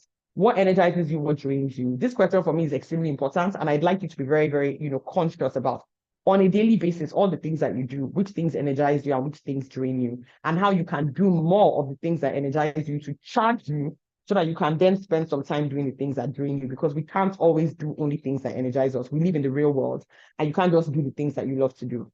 Are you an introvert or an extrovert? If you take the 16 personalities assessment, it will definitely show it to you there if you don't already know. What do you absolutely love and hate? And what would you like to be changed in your community, in the nation, and in the world? Okay, so since for the purpose of this class, we're using 16 personalities assessment, I wanted to just talk to you very, very quickly about the most common 16 personalities, apparently from all the assessments that they've done, and how they lead. So the first most common one is the ISTJ. Those are the introverted, sensing, thinking, and judging people. And these people are very methodical, methodical, reliable, and detail-oriented leaders.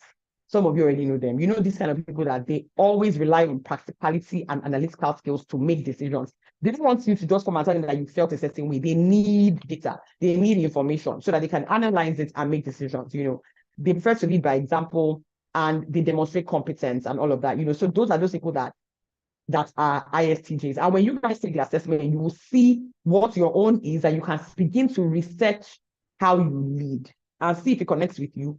If it connects with you, then you then become more intentional in sharpening those ways that you naturally lead, because there's no perfect way to lead.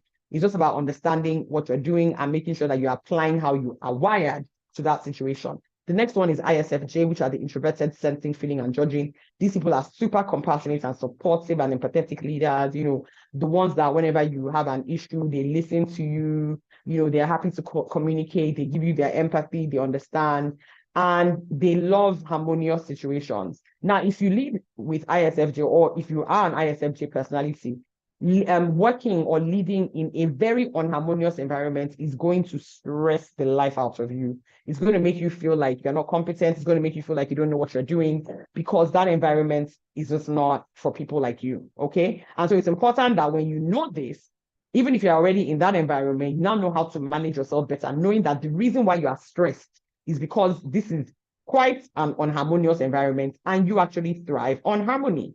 And you know what? You need to be true to yourself and be able to let people, also understand that and apply it to different areas of your life, even in your family, with your children and all of that, right? The next one is ESTJ, extroverted, sensing, thinking, judging. These are those confident and assertive, results-oriented people. Listen, they're not coming to come and be doing empathy choir with you. They need results. You understand? They want to have results. They love structure, they love efficiency, they set clear goals, and they just love results. Now, when you know how you lead, you also know how to manage yourself, because guess what? Even if you are result-oriented, as a leader, you need to have empathy. And so it might not naturally come to you like the ISFJ leaders, but you can tell yourself, okay, this doesn't naturally come to me, but I need to empathize in this situation. So you're more conscious of the things that you need to add to your toolbox of leadership when it doesn't come naturally to you like it does to others, right? And the last most common one, there's more, but this is just the four most common, and feeling and judging. These are very sociable people. They are nurturing, they're relationship oriented, so they're like the ISFJ, people who we said, are really empathetic, but they are more extroverted. And so it's a very, very similar kind of a way that they lead. All right. Now, as leaders, you need to know what your strengths are not, and what are those, what your talents are not. The things that give you energy, those are your natural talents. Let me just give you an easy way out. If you get natural energy from doing something constantly, you just find that you are just buzzing, even though you're supposed to be tired. That is a great pointer to your natural talents. Now, what are not your talents? The things that you dread doing, the things that you constantly put off, you are just always putting off. Every day is on your to-do list. It's always carrying over, carrying over, carrying over. What tasks rarely get easier? You keep doing it, but it's just not getting easier. The ones that make you anxious, when you think about that thing, you get extremely anxious. And what makes you feel inadequate? Those are not your natural talents, they are not your strengths. Now, I'm not saying that it doesn't mean that you have to do these things, though, because guess what? We live in the real world, and there are many things that we have to do that might not be our natural talent, but it's about then knowing as a leader how to manage those kinds of situations. So let me break it to you that you cannot turn a weakness into a strength. Let me say it again. You cannot turn a weakness into a strength. You can manage a weakness. So you can learn yourself, you can understand yourself and be self-aware enough to know how to manage your weaknesses, but you cannot suddenly turn your weaknesses into strengths. That is not how God has designed us. Because listen, we're all unique. Listen, our untapped potential, our talents are so plenty and have not even been discovered to the point that we even began to develop it and dominated in it, that we should not be wasting energy in the things that we are not. We should focus on who we are, right? Now, this potential that you have been blessed with is your talent, and it's waiting to be discovered and put to use in your life. So you need to focus on where you can win. Please focus on where you can win and stop trying to make yourself who you are not by turning a weakness into a strength. You cannot. You need to learn weakness management. And we all have weaknesses. There's absolutely nobody in this world, I don't care who they are, even if it's your favorite, favorite person, your favorite businessman, your mentor, your most loved uncle, auntie, whoever, everybody has weaknesses. And we all have to learn how to manage our weaknesses. All right. And so let's share some keys very quickly with you before I open up for Q&A. So I just have 4 keys that I think guys should pay attention to as I round up. Please discover yourself. Be very intentional about it. I've shared with you an assessment that's free already. That's a great starting point for you to begin to discover yourself. Read what it says. Be intentional about answering some of those questions as well, and strengthen your strengths. So look at your talents and strengthen them. Look at your talents and develop them. Don't be trying to make yourself who you are not. Please, please, please develop your talents. Next, ownership, your vision. And I heard somebody speaking about vision earlier as part of the modules that you've been through. Listen, if you don't have vision for your life, I don't understand why you're trying to be a leader. As in, there's no need now. Just don't bother. Because you need to have vision. You need to own your life and your destiny. I love the example that your dean gave. It was such a powerful example when she started about how, she wasn't doing very well in school and, all these things were going on. She lost her dad. Her mom was about to give up. And then she met Morenike in school and then met Morenike's mom. And she was enrolled in this, I guess some sort of an academy that, helped them with academics. And then she just went through the roof. I mean, hell, if that's not ownership, I don't know what is. Do you understand what I mean? Fortunately for her, she met the right people to take her to that place. But the point is, if you don't even have a vision, you won't even know when you meet the people. You meet the people and you'll be taking them for granted because you don't even understand what you're supposed to be doing. And as students, your vision really should be crystal clear. You should be looking to excel. Excelling does not mean that you're getting all A's. Please let me just quickly speak on that, even though I'm supposed to be rounding up, but it's quite important. Not everybody, in fact, most people don't get all A's. I was never an all A student, and I have no issues with it. The things I was good at, I was good at. The things I sucked at, I sucked at. However, the things I sucked at that I needed to pass so that I will pass my exams and they will not fail me, I had to manage myself to pass them, even though I was not naturally wired or inclined towards loving them. That's not a bad thing, So it's really about you understanding yourself enough to say, do you know what? Okay, yeah, I don't really like English as a subject. I don't really like math as a subject, but I don't know what country in the world you are allowed to fail maths and English. There's none.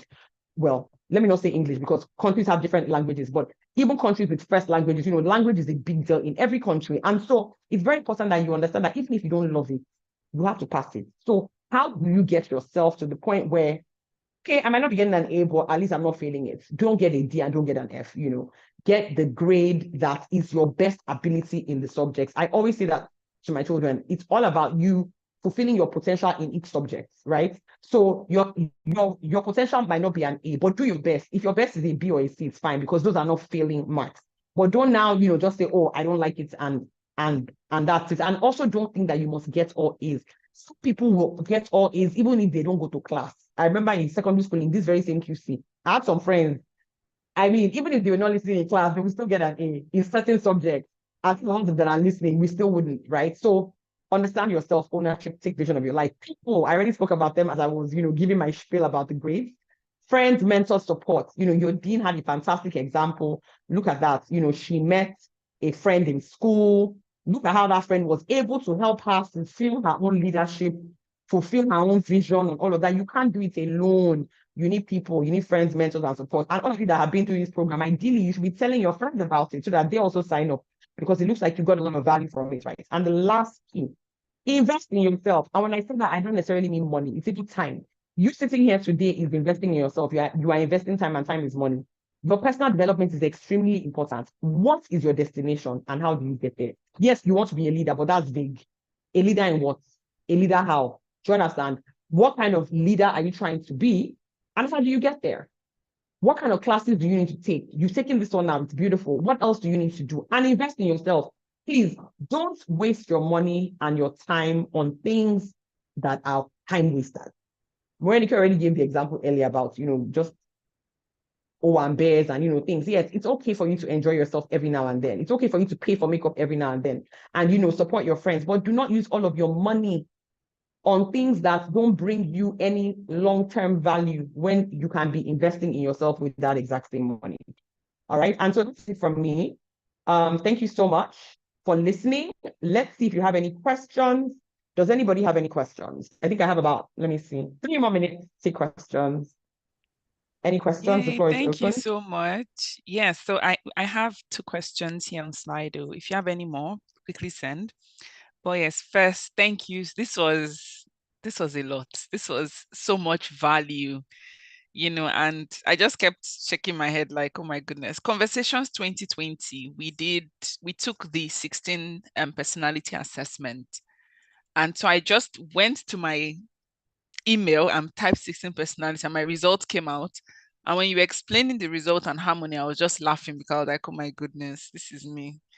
So thank you so, so much. Please show her some love in the comment section. Let me read the first question that I have.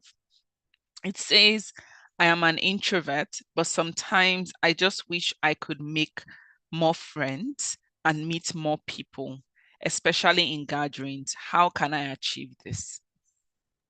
That is a fantastic question.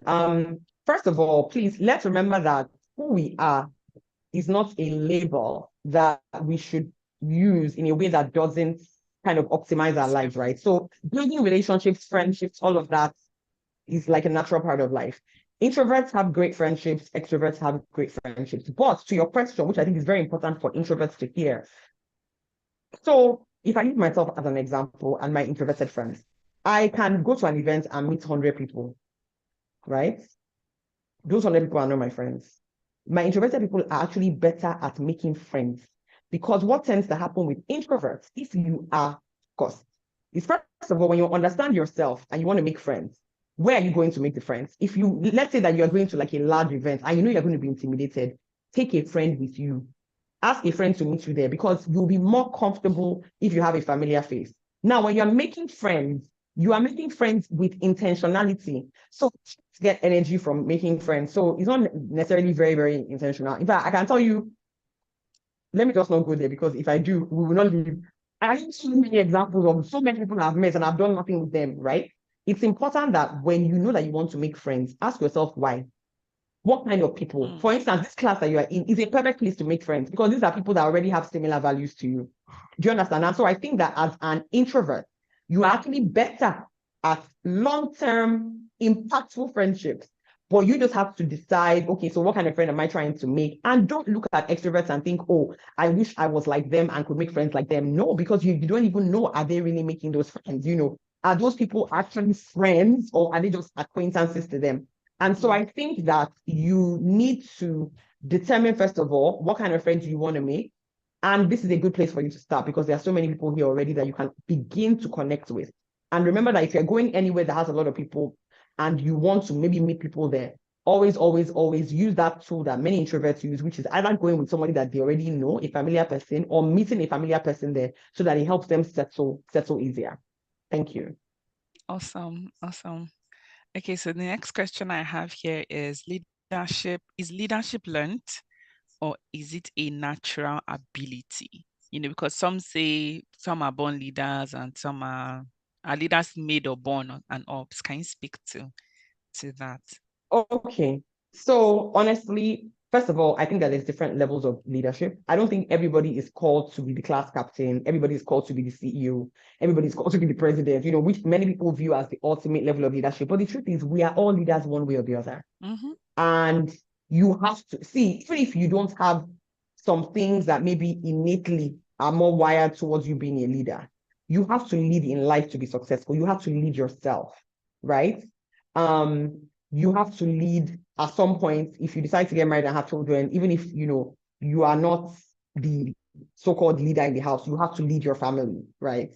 You have to lead so many things on a daily basis as we get older, that let us squash the notion that, oh, not everybody's supposed to be a leader.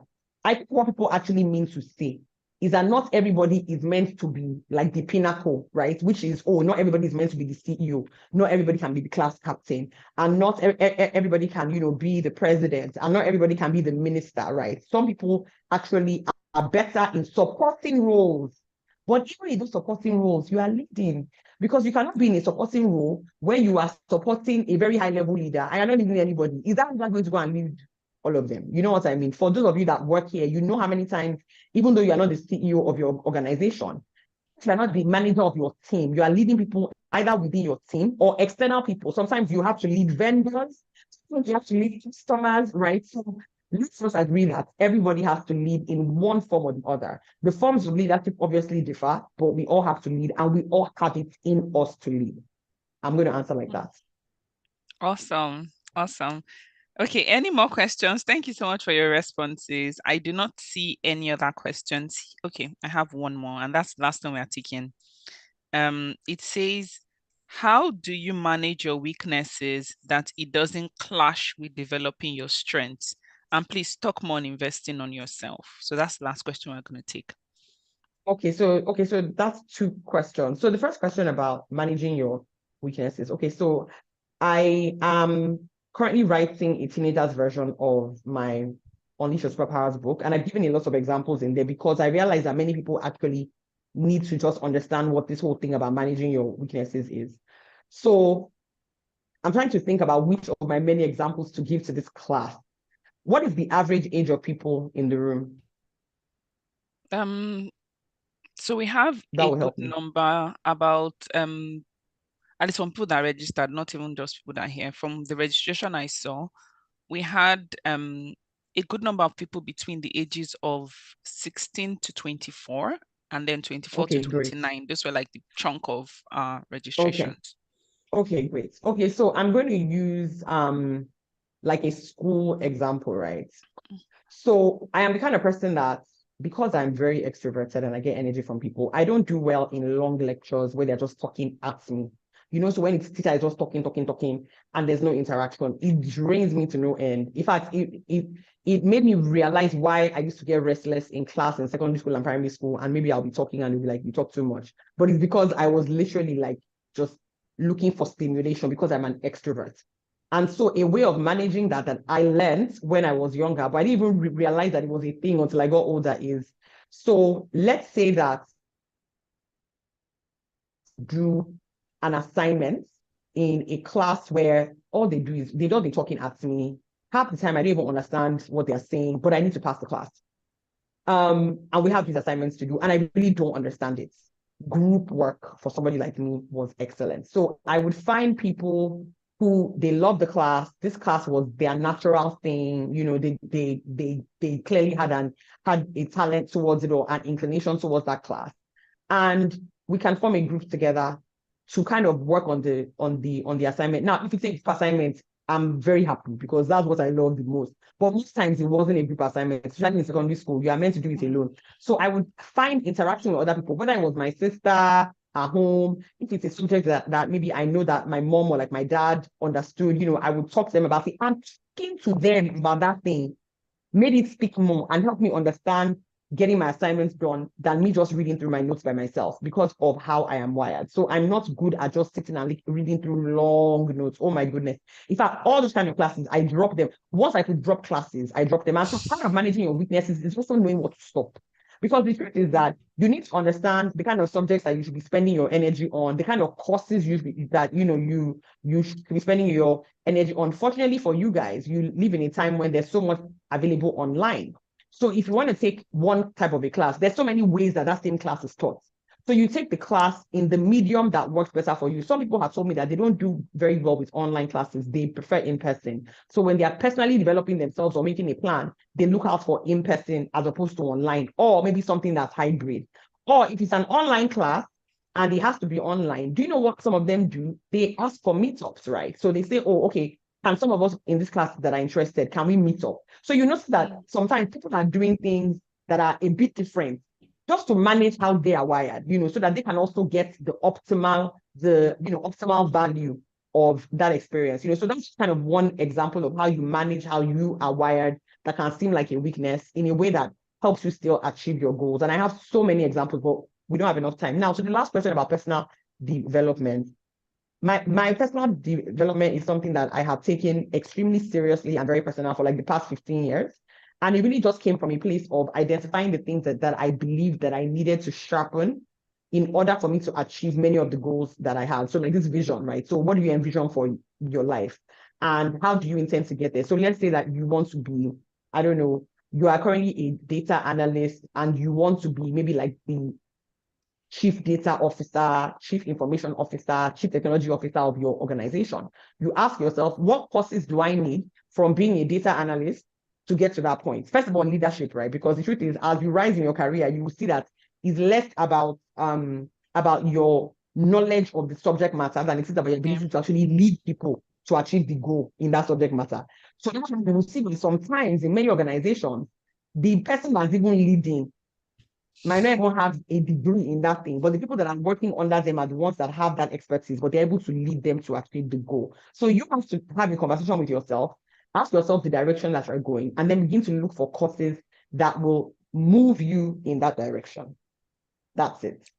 Awesome. Awesome. Awesome. Awesome. Please, can we give FG a resounding applause? Show her some love. Thank you so much. This was so good. This was so good. And I'm here like taking notes. I'm like, okay, I need to reach out to you again. So Not a problem at all. I will be in your chats. Yeah, but thank No you. Like problem. this was Thank you so all so enlightening much. and so timely. Thank you so much. Yay.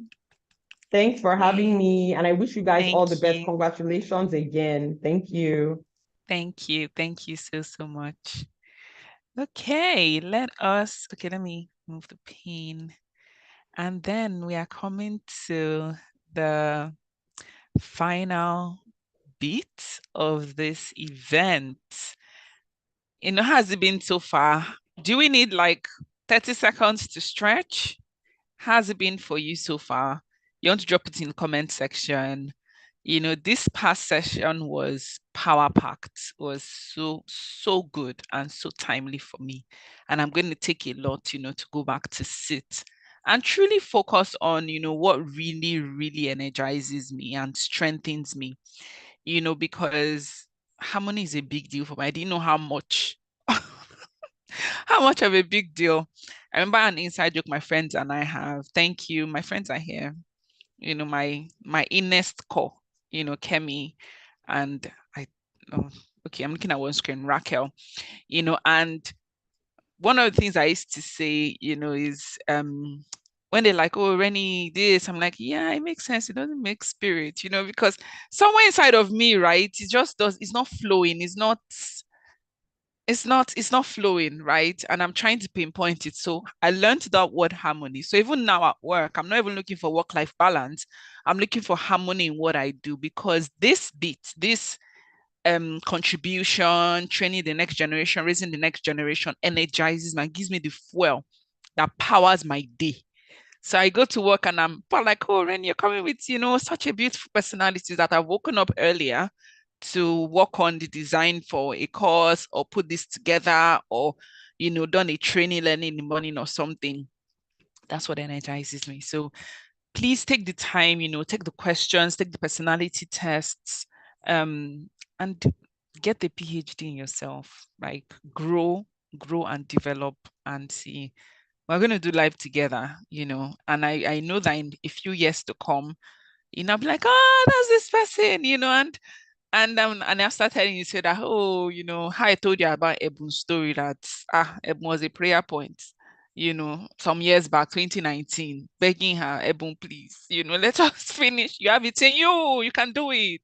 And see her today, finishing the iLead program as the best student. Okay, so one more session, and I want to bring up this amazing panel. I can tell you so many stories about each and every person on this panel, but then we will not leave here. So first, I want to even just speak to my dear brother. I remember 2017 when Bayo reached out to me to come and speak at the 5th anniversary of his organization, Success Within International. And he had a quote that says, excellence or nothing short of excellence. And I think one of the things that resonates deeply with me, that he speaks to a lot is that personal excellence. He exemplifies it. That integrity with your message and who you are is so beautiful. I honor you, Bayo. I love you very much. And his beautiful babe, Kate is here as well. Kate, you have my love. I love you guys so, so much. And I hold you very dear in my heart. So Bayo will be moderating the panel. The panel is made up of 2 of our iLead graduates. We have Bernice. So Bernice was part of the 7. Bernice is from Kenya. I met Bernice when she was a young undergraduate medical student. Now Bernice is a medical doctor. Bernice is a personal productivity, person. She posts on Instagram about productivity. And she's now married. Like we've been together for a while, girl. And then the second person that is on our panel as well, that is also a participant of the iLead program, is Joseph. So Joseph, I met Joseph when I went to, I had a session with another dear friend of mine, Moses. He's in Ghana. He's doing amazing work in Ghana in terms of leadership. And I spoke at his event. And I think from then, Joseph and a few of them, I think Joseph Adams and a few others, they just joined and, he just kept, coming on programs. I'm like, okay, who is this guy? And the work he does, his impact, amazing. And then we have my sweet, sweet darling impact maker, Sheun Olagunju. I remember, and I don't even know if you remember, Sheun, you had just finished from Ife, right? I think you had just finished from Ife. And you were like, oh, I want to do this, I want to do that, I want to do that. And I was like, your first point of call is to sit with God and know where he's leading you to. Because when you sit and hear and get that direction, running is very simple. And today we see her doing amazing, like amazing. She just released her book, let me just stop so that I don't take over the entire panel. So I'm going to pin you guys. Hey girl, see you. Okay, let me pin you all so that we get to see your beautiful faces. I saw Adam. Okay, I saw Joseph a few minutes ago. And then my beautiful Bernice. Okay, so Bayo, over to you. Thank you so much, Big Sis, as I used to call you. And, I like the fact that you are not just consistent, but you are committed to whatever you do. I remember 2017 when we were looking for, the theme of the conference was excellence, and we're just looking for someone that, showed this and is able to walk the talk as well. And I think that was around the period you released your book, Academic Excellence. And I went to Covenant University, and I know that a lot of spiritual folks don't take academics seriously. So, and it was something that I fought with all the fibers in my bone while I was in Covenant University. And when I saw like, oh, this is a believer and she's really committed as well to academic excellence, we thought that, you know what, we should reach out to you. And one thing I can say is that that particular conference, 2017, there was a turnaround in our organization in Success Within International. And now the organization is 12 years. We are currently in 3 different countries, and it's so amazing that you spur us to the next level, and you are also still committed and raising leaders in your own shoes. Thank you so much for doing this. And to everyone that is graduating today or that has graduated, I want to say congratulations to you. And it's time to pay it forward. It's time to pay it forward. Wherever you are, you need to keep giving out. I need to keep giving out. Okay, so back to my panel session. It would be great if you can pin Sheung, Bernice, and Joseph for us so that they are the spotlights and we all want to learn from them. I just Thank you. Them. Yeah. Awesome. Awesome.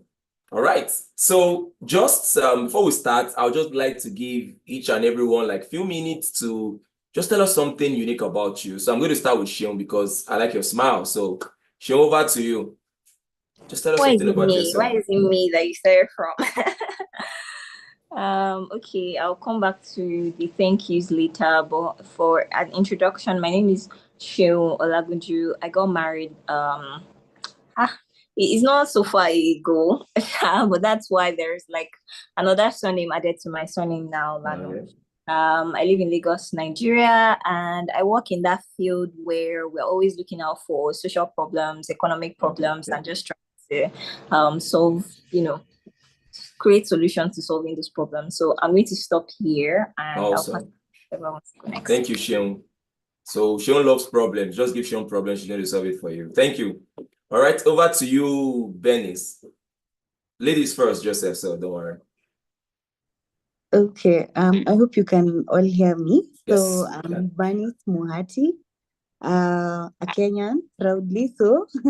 Yes, and I worked as a medical officer, currently in the technological space, trying to make healthcare affordable and accessible.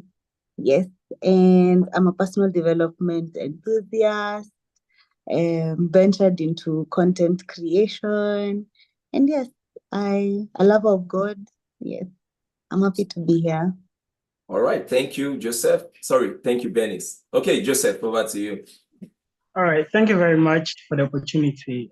My name is Joseph Salma Obel from Ghana.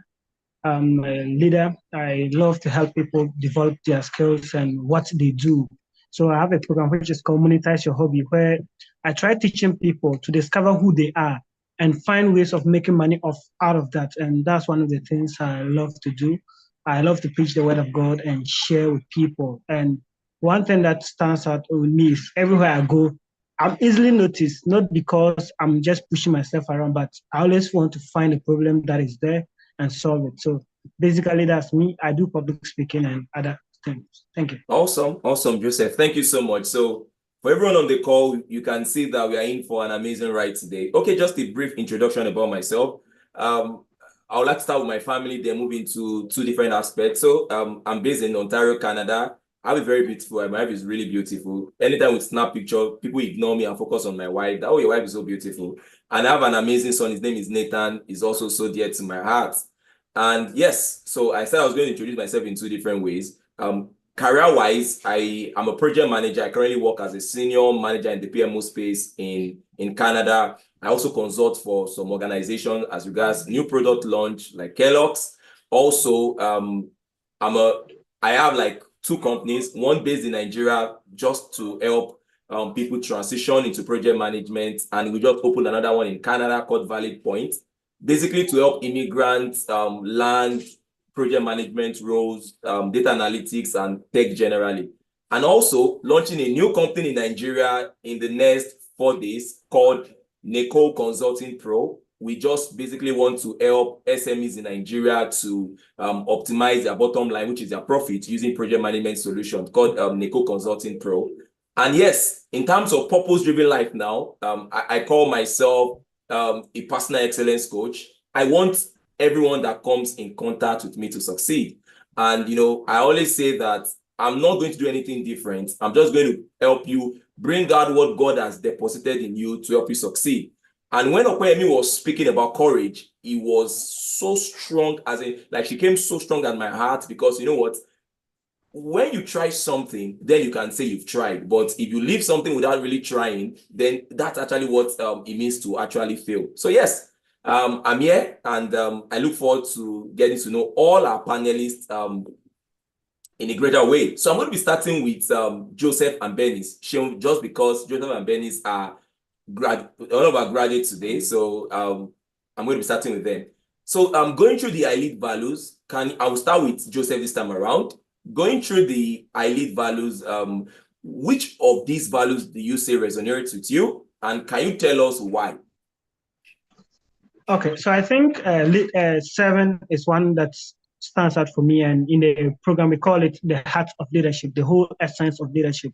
And I personally so much align myself with this, because if I look through all my skills and all that I do right now, I can basically attribute them to service. For example, I'm a graphic designer, and I did not go through any formal way of designing graphics or anything, but just by offering myself to design flyers for the church. At first, if I take my flyers now, I laugh at myself because there were nothing to write home about, but they would look at it and say, oh, it's nice. But deep down, it wasn't probably nice as they wanted, but it's true that it gave me the opportunity to learn, and now I can call myself a professional graphic designer. By seeking to help people solve their basic technology needs, people think I studied computer science at school, but I studied maths with economics and currently doing my MPhil in agri economics. And that's because I always want to help people. So someone asks me, how do you solve this? I go and search how to solve it, come and teach the person, and I know it alongside. And this one thing that stands a lot. And when it comes to leadership, I see it as a part of leadership that is not competitive. If you are seeking to be a master in a field, when you enter a room and you're trying to be the master, there's competition. Who is going to be the master? Who's going to be the master? Who's going to be the master? But if you are all trying to serve each other, at the end of the day, everybody will be served, and all of you are satisfied at the end of the day. No one is going to be competing. So 7 in terms of leadership is one thing that is not so competitive. And when it comes to this, you don't need a title. I read this book, The Leader Who Had No Title, and it's so much profound that you don't actually need a title to be the leader. You can enter an organization, probably someone is holding the title of CEO. But if you actually look at how things are run there is one particular person who is actually running things, whose presence alone is so much important than probably saying a word, and that's due to service. And one thing is that when you are a servant, the world is always in need of you. Yeah. Everybody's looking for a servant. People are not necessarily looking for masters. People are looking for servants. And you always be relevant wherever you go.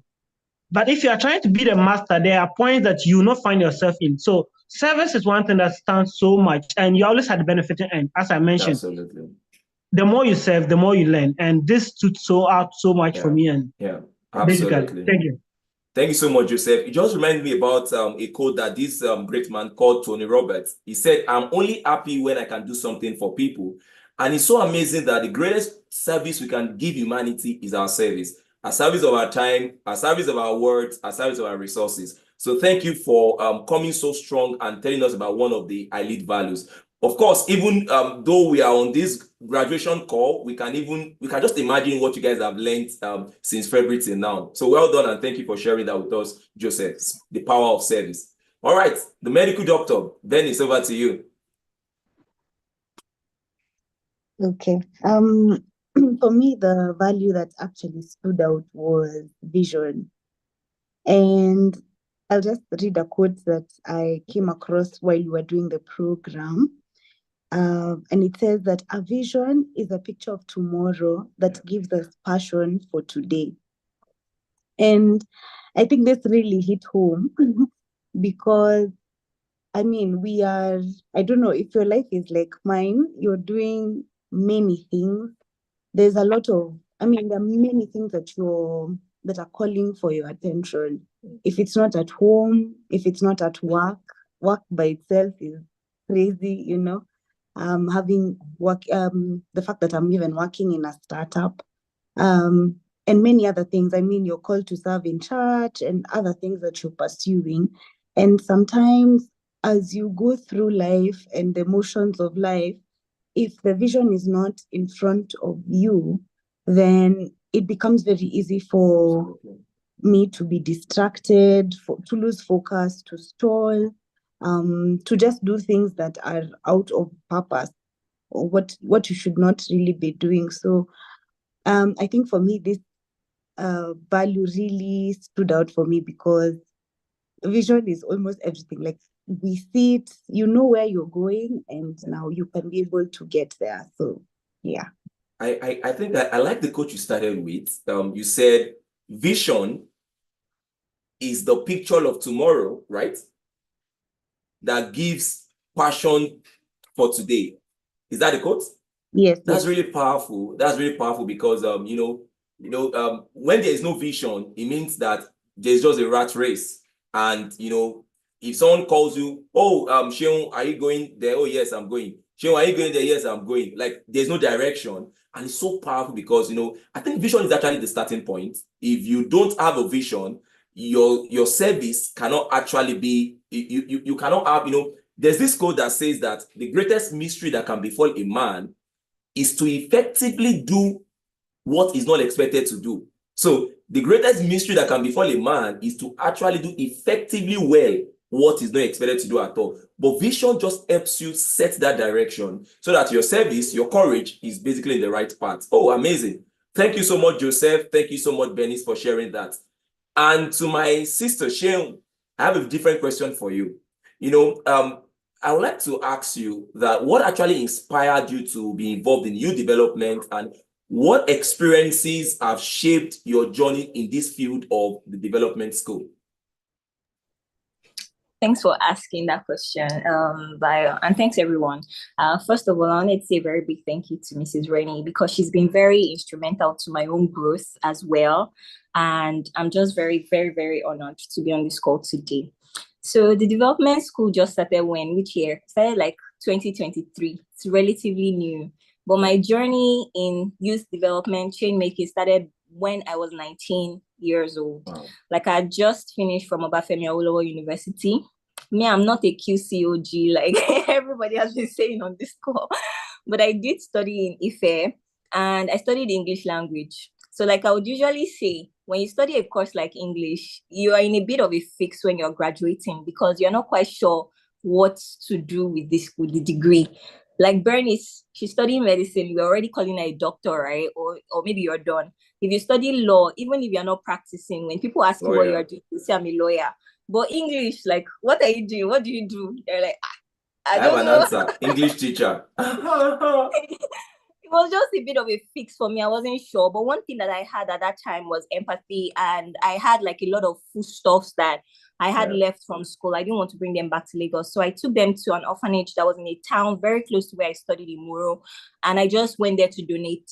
And it was supposed to be a brief walk-out act of charity. But when I got there, the administrator at the orphanage was like, "Oh, do you want to see where the children sleep and everything?" I was like, okay. So as she was taking us around, I noticed that there were a lot of flies. They were uncomfortably, perching on us. We're like, why are there so many flies here? And the children we met, they were so used to it. They were playing, they were eating, I said, what's going on? So I looked around. I saw that the orphanage didn't have good doors. The doors were torn, the windows were torn, everything was. And I was 19, very broke. I don't have any money. I was just looking to go back home and maybe start looking for a job. But then I told the friend that went with me, and I said, is it possible for us to come back here and just fix these doors? It can't be more than like maybe 20K at most. So we thought. And then we got a carpenter. We went back there. We did the estimation, and it was way more than we thought. But because we were already committed to it, we did it. We raised the funding, and it was done. And I remember leaving that orphanage with a very huge sense of fulfillment. Like, wait a minute, as a young person, I can do this thing. I think that act was the first act that showed me that if you can empower a young person and give them the right education, you give them the right resources, you give them the right, mindset, they can actually do anything. Absolutely. Right? And so for me, coming back to my community, I'm like, if I could have done that for that orphanage, imagine every other thing that I could possibly do within my community as well. So that was pretty much the first experience that sort of led me on that path of just wanting to identify development challenges, or at the time I didn't even know it was called development. I just knew that I wanted to identify challenges that were affecting communities in Nigeria. And I kept doing it and doing it. And one day the world just saw what I was doing. And before you knew what was happening at 24, I had become the regional manager for Sub-Saharan Africa for an international nonprofit. And then I was traveling out of Nigeria to other communities in Kampala, in Accra, and I was working with young people to solve these problems. So the more I work with young people now to solve these problems, the more inspired I am to continue, giving them the right resources and education to, drive sustainable development in their communities. And that's where the idea for the Development School Africa also came from. So back to you, Brian. Thank you so much, Shion. I've always said that, we can see people on Instagram with thousands of followers. We can see people speaking on TEDx platforms and all, but you will not really understand how people started until you listen to their story. I'm sure that there's a lot more than just what you said to us in about 3 minutes. I can just imagine, and this is a charge for somebody on this call. What you have is enough. Imagine you were schooling in OAU, you wanted to go back home, but as basic as, I don't want to take what I have in school back home, and you walked into an orphanage home and you wanted to just drop the provision and walk out. And you went around and you saw that these children are not living in a good condition.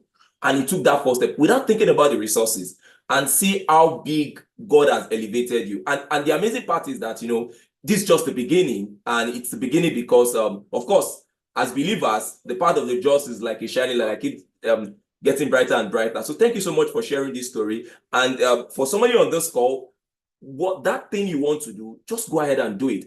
Forget about the resources that you have, and just go ahead and do that.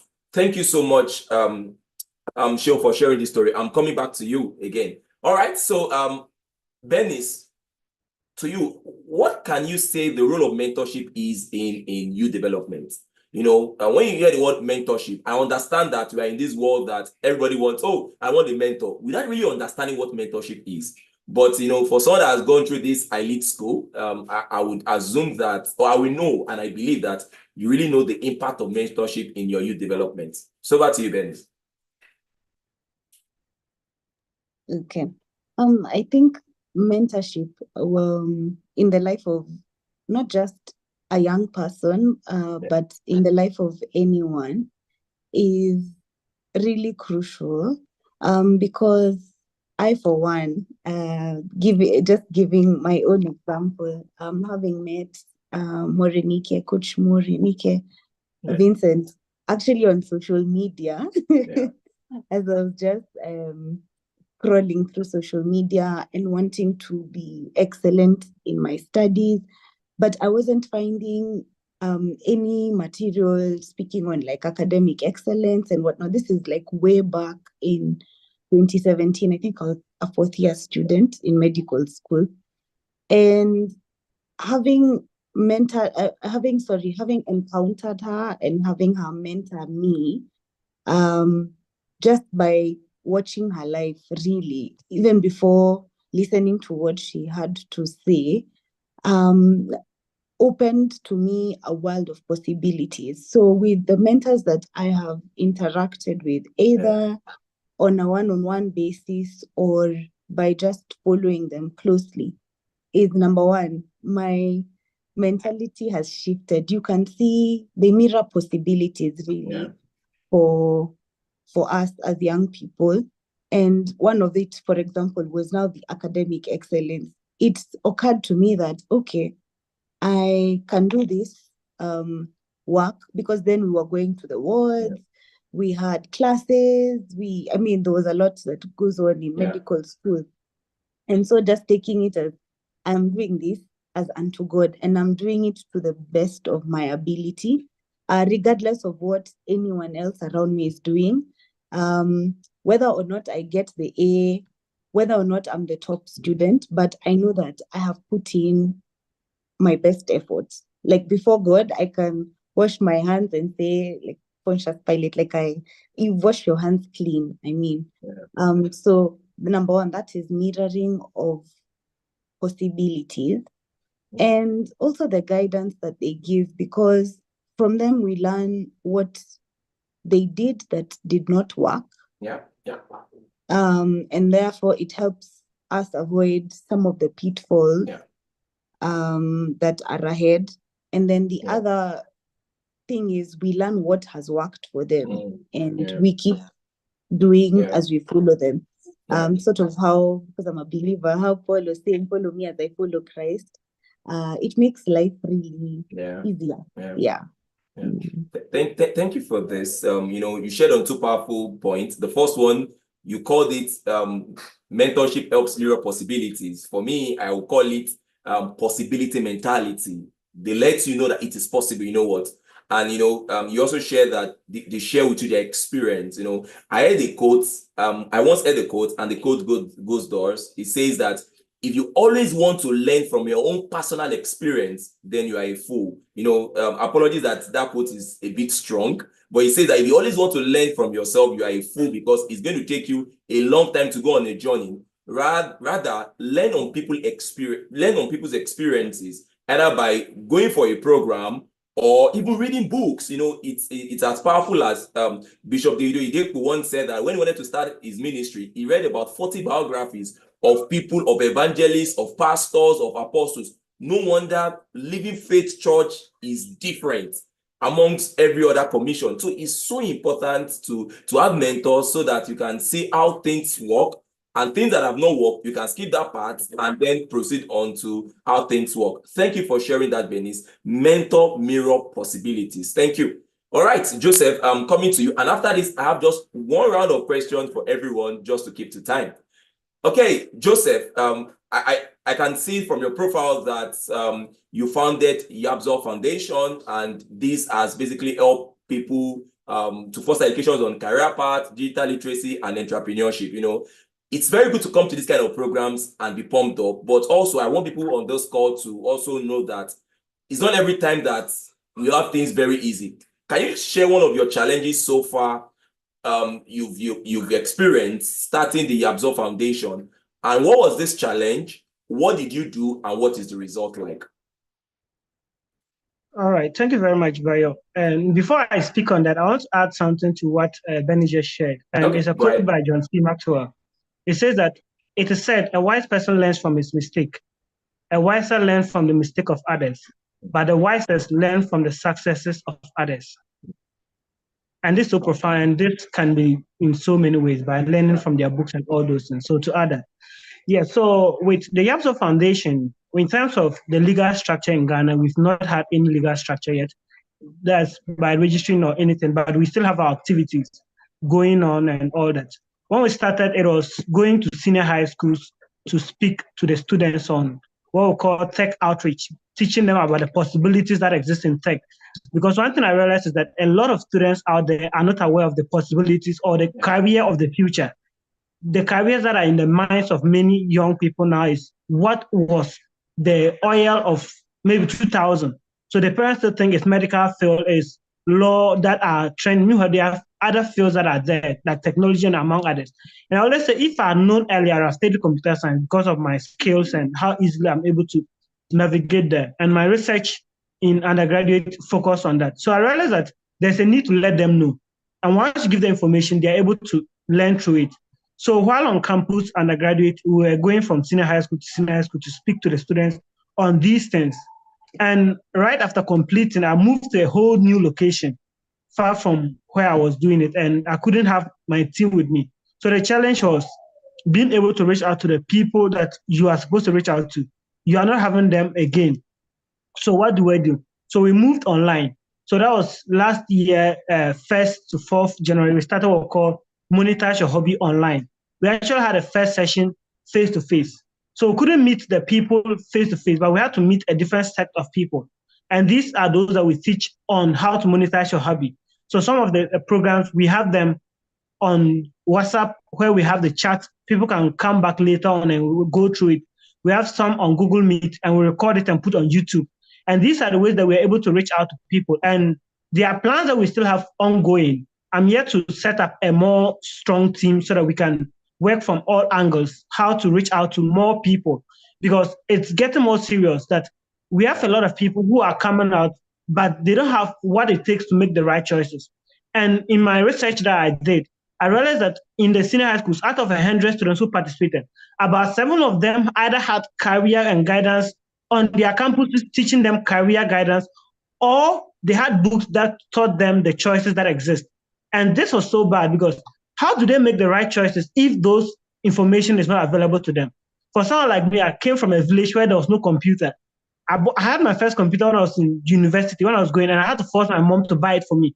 So how do I know there are possibilities in technology when I don't even have access to a computer in the first place? So taking this information out is one thing that's always been on my heart, and we keep striving and seeing how to do it. And it's something that will keep going. So thank you. Thank you so much for that, Benis. As you're speaking, I actually looked beyond you now, and I looked to Morenike for this kind of opportunities. There are several days in a man's life, but there are certain days, and there's somebody on this call that I know that listening to everything that we have been saying, listening to it's just one thing that can easily make that difference. I remember while I was on campus, I just went to a campus fellowship meeting.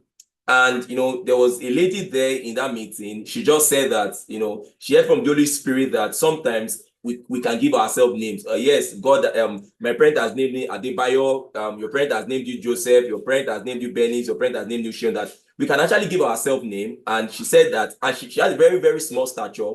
And she gave herself invisible. She said invisible because sometimes the eye might not see it, but people always feel the impact. And, while in that meeting, that's what came so strong in my heart.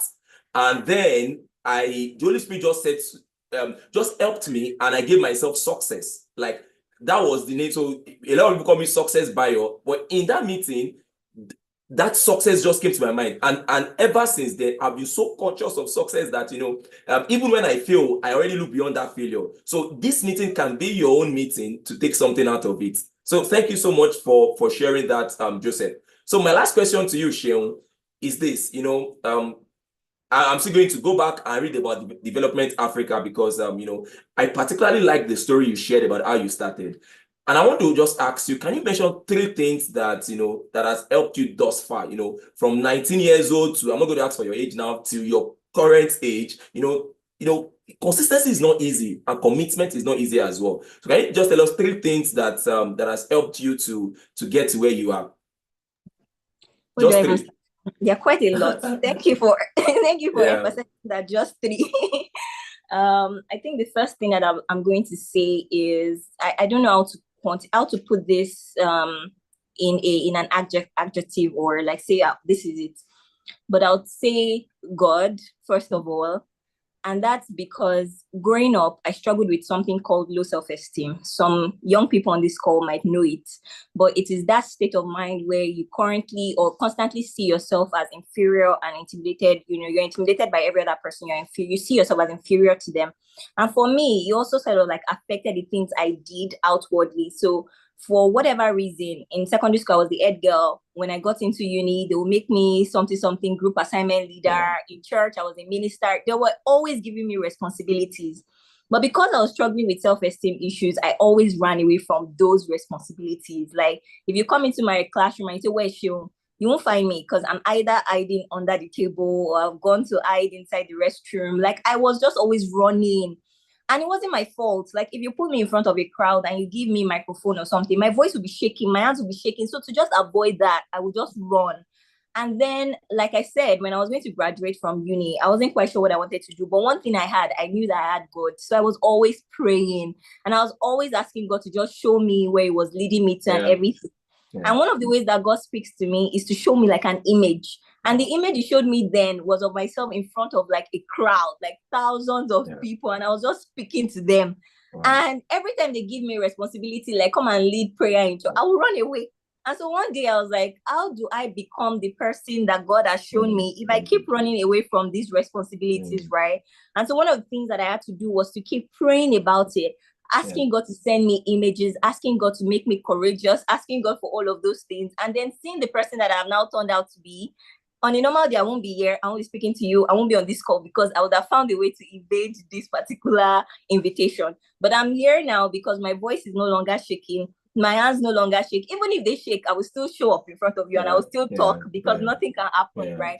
And in doing that consistently, I've been able to sort of like perfect the act in that sense. So God definitely is one. In saying that story, I've also said a bit about courage, which is saying yes to the things that make you afraid. So you know that this thing is very pivotal on your journey to becoming the person that God has created you to be. But you are scared, you're nervous, you think that you can't handle it, you think it's inferior, you think, but still say yes to those things because you know that God has equipped you to do those things, right? Everything that you need to do those things have already been given to you.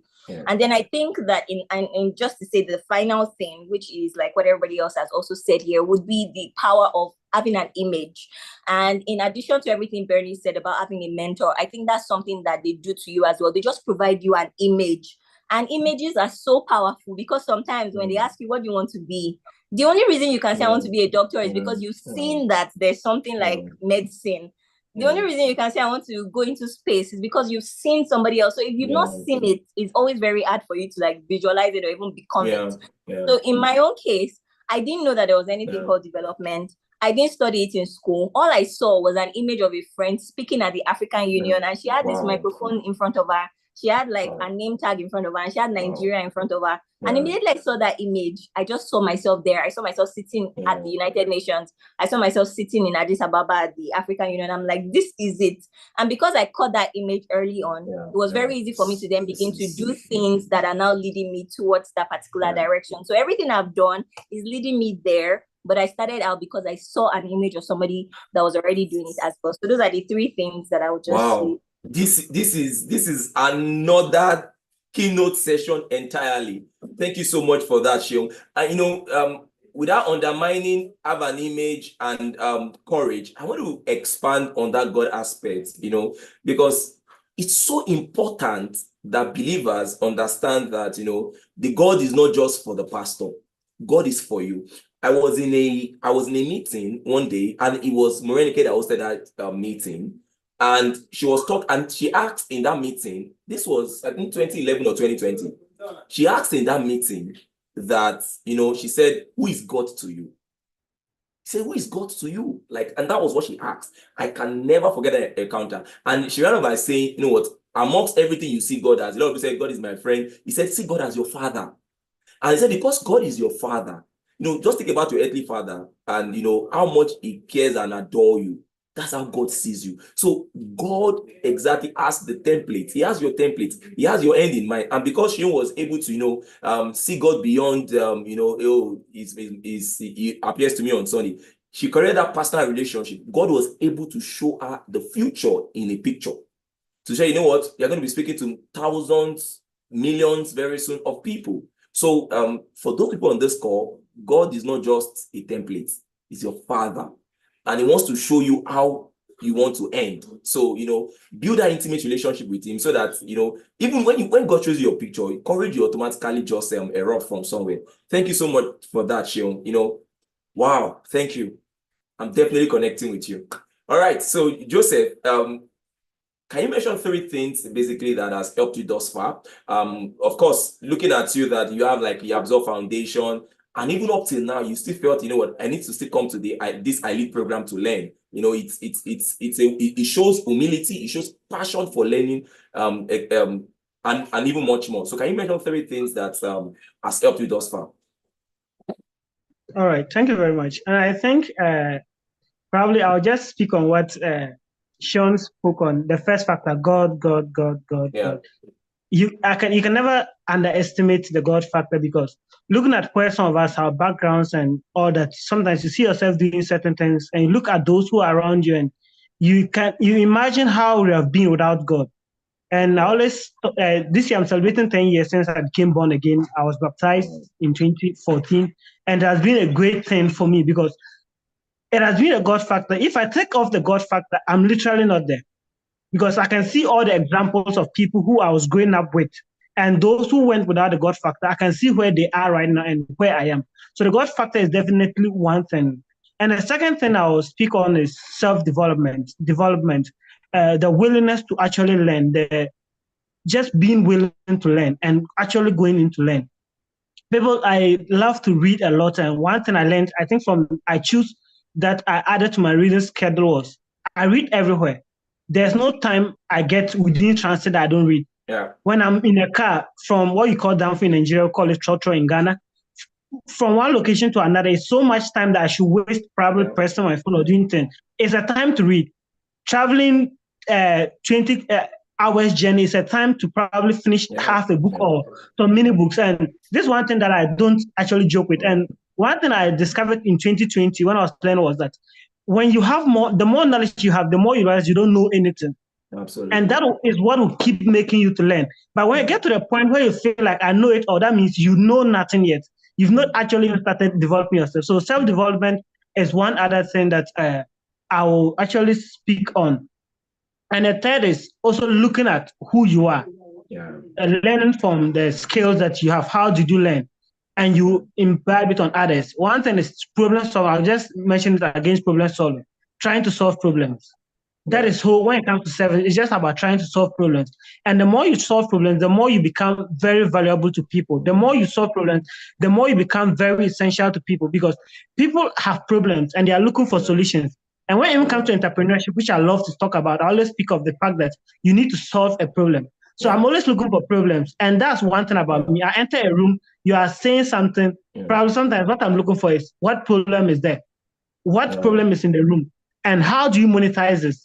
And all these are things that keep me going. So the God factor being one, being committed to growth, and also just trying to solve problems, no matter how little or how big they are. Thank you.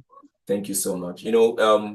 Someone said that people will employ you because they want you to solve problems. So if you don't have passion to solve problems, you are really limiting your growth. And I love what you said about commitment for self-development. There was a quote by Avlan Toffler. He said, "The illiterate of 21st century are not those who cannot read and write, but those who cannot learn, unlearn, and relearn." So learning has to be continuous. There is no end to learning. There is no end to learning. Read books, YouTube, go for programs, go for seminars, and just keep empowering yourself. Guess what? Any great person you see today are still learning, and you always have to keep learning as well. Thank you so much for that, Joseph. So over to my sister, Bernice. All right, can you mention 3 things that has helped you thus far? Oh, okay. I feel like I'm almost repeating everything that has been said. But yes, the God factor for me, yes, that knowing that apart from God, really, I can do nothing. And seeing Him helping me throughout the journey, divine direction. I mean, God is an advantage in everything. The other thing that I would say has helped me is the people that have been around me.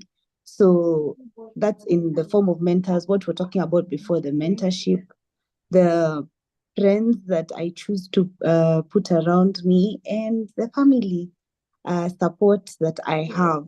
They've encouraged me in one way or another, sometimes believed in me, even when I have felt inadequate, more or less. So yeah, the people around me.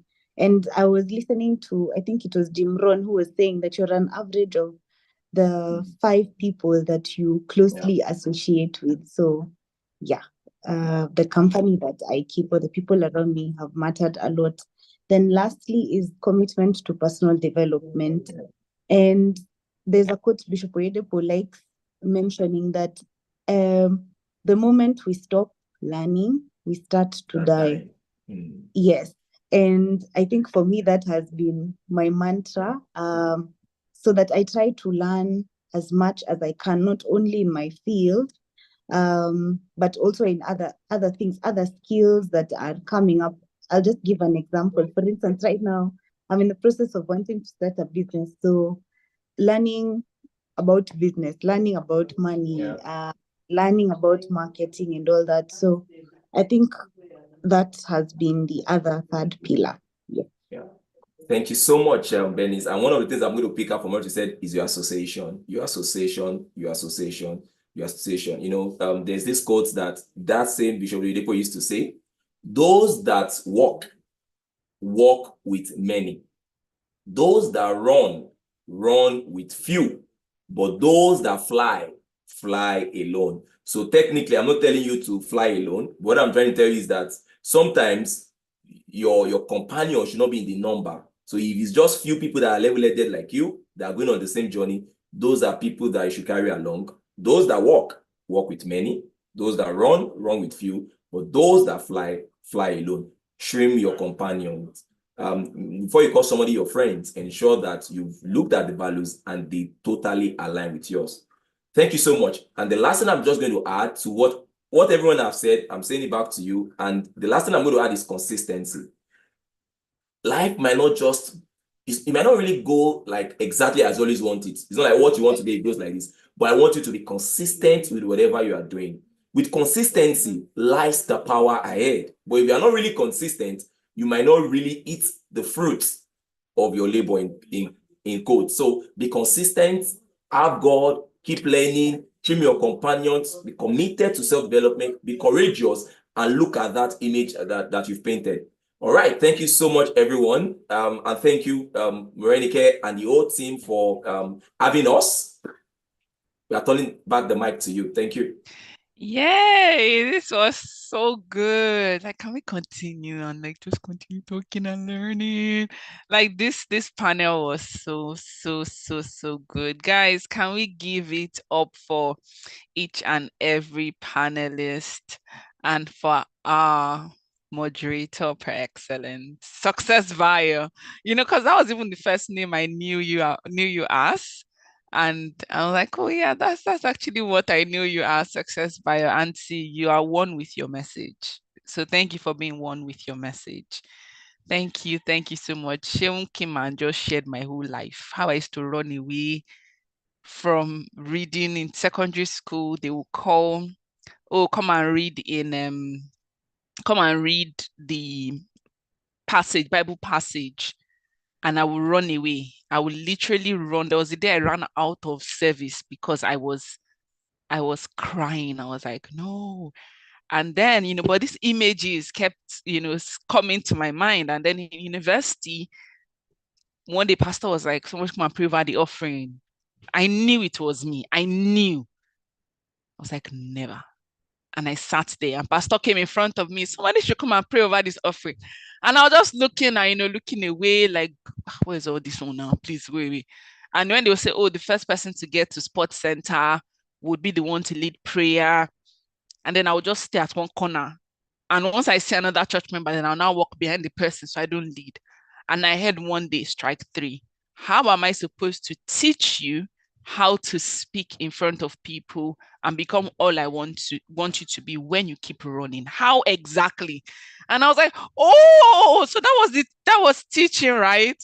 I was like, oh God, I didn't know. Help me. And the rest they say is history. I think once you can even overcome the fact that it's not about you. It's not. It's about the solution on your inside. And you have a solution to give. Your solution is God grade. It's God grade. It's not human grade. It is God grade. And so the world awaits you. Thank you once again to our amazing panel. Amazing. Thank you. Good CJ. Thank you all so much. Okay, we're actually at the end. I have a poll. Where's my poll? So how has this been for you? Do you want to share in the comments so we can read some comments? And then we'll be out of here in a few minutes. I have a little poll. Let's see if we can. Okay. So the poll is simple. It just says, oh, thank you, Bernice. One word for this whole experience. Just share one word. Then I'll present it in a few minutes.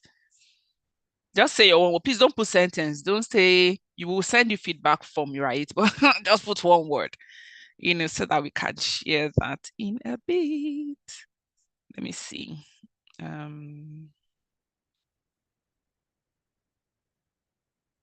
Yay, yay, yay, yay, yay, yay, yay, yay, yay. Okay, let me share. Let me share what I can see. I was hoping the thing would do a word cloud, but it didn't do a word cloud, but hey, it's okay. It's okay, it's okay, it's okay.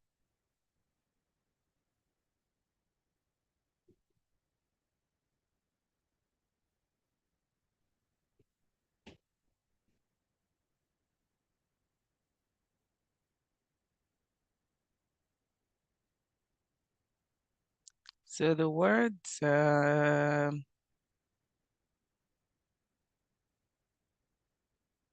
okay, give me 1 second. I have my, can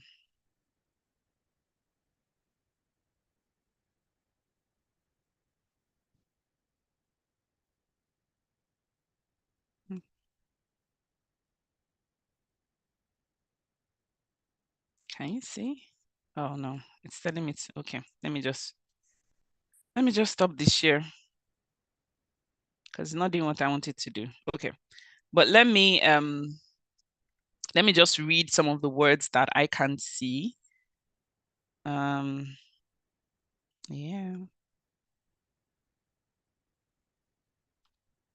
So if you've not put in your one word, please put in your one word, just one word. And we can. Okay, so growth, eye-opening, motivational, impactful, thought-provoking, powerful, inspiring, profound, sublime. Yay, awesome, awesome, awesome, awesome. So today has been super, super. I learned a lot. Like if you see my notes, that's why one of the reasons I love to learn and put together, and curate events, because I completely believe in the power of people, not one. Yes, you can be one person and do your thing. But when we come together as a collective, there's always so much wisdom, so much. And then you can also see so many commonalities. I was telling that as Sharon was speaking, she was literally sharing my own journey as well, and I was just here shaking my head like, oh my goodness, and we hear that by the time you listen to people, you see that these people are people just like me. When Joseph was speaking, he was saying, oh, he saw this need that he grew up in a place where there were even no computers, and how would he have even known the cost to study, right? And so that has fueled his passion to go to secondary schools, and speak to them about career options. And I was just here like, wow, you don't need a stage. You're a leader as you are. You don't need, in fact, positional leadership is the lowest form of leadership. You should get to the point that people follow you because of who you are and what you're about. And it's not about your position. I remember when I was in secondary school, there was a time window where there were no prefects. So the SS3 students had left, and my sets were SS2. They had not picked shadow prefect yet, and they had not picked any prefect, nothing. So the school was without leadership, student leadership for a while. And our juniors were bringing in contraband, a lot of contraband. The toilets were dirty because people were not doing their morning portion, and it was getting to me. And I was like, no, no, no, we cannot keep doing life like this. We cannot, keep, carrying face. And so I went to each house. I was not anything. No. I was not a shadow prefect, nothing, nothing. But I went to every house. I was in Orange House, Obong. And I reached out to friends, people that I knew in other houses. I was like, see, we need to do inspections. We need to make sure the school is tidy just for us, not even for the school. We don't even care if, they see us or not. And so we organized ourselves. We started doing inspections. We will grade ourselves, in the inspections, make updates. We'll present during I think it was like Monday announcements. The house that was the cleanest. We know people were doing their what is it called? Portion work. Portion work is like sanitation, cleaning the school environment. People were doing their toilet work. We were doing their dormitory work. People were no more bringing contrabands because we just stood up. See, not all of us became prefects. I became a prefect at the end of it, right? But not everybody became a prefect. And it was still okay.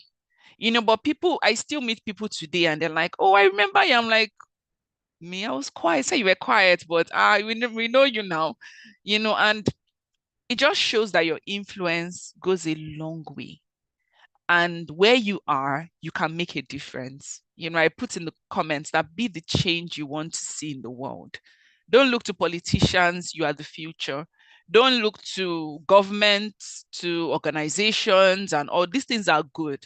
But from where you are, from your sphere of influence, be the change that you want to see.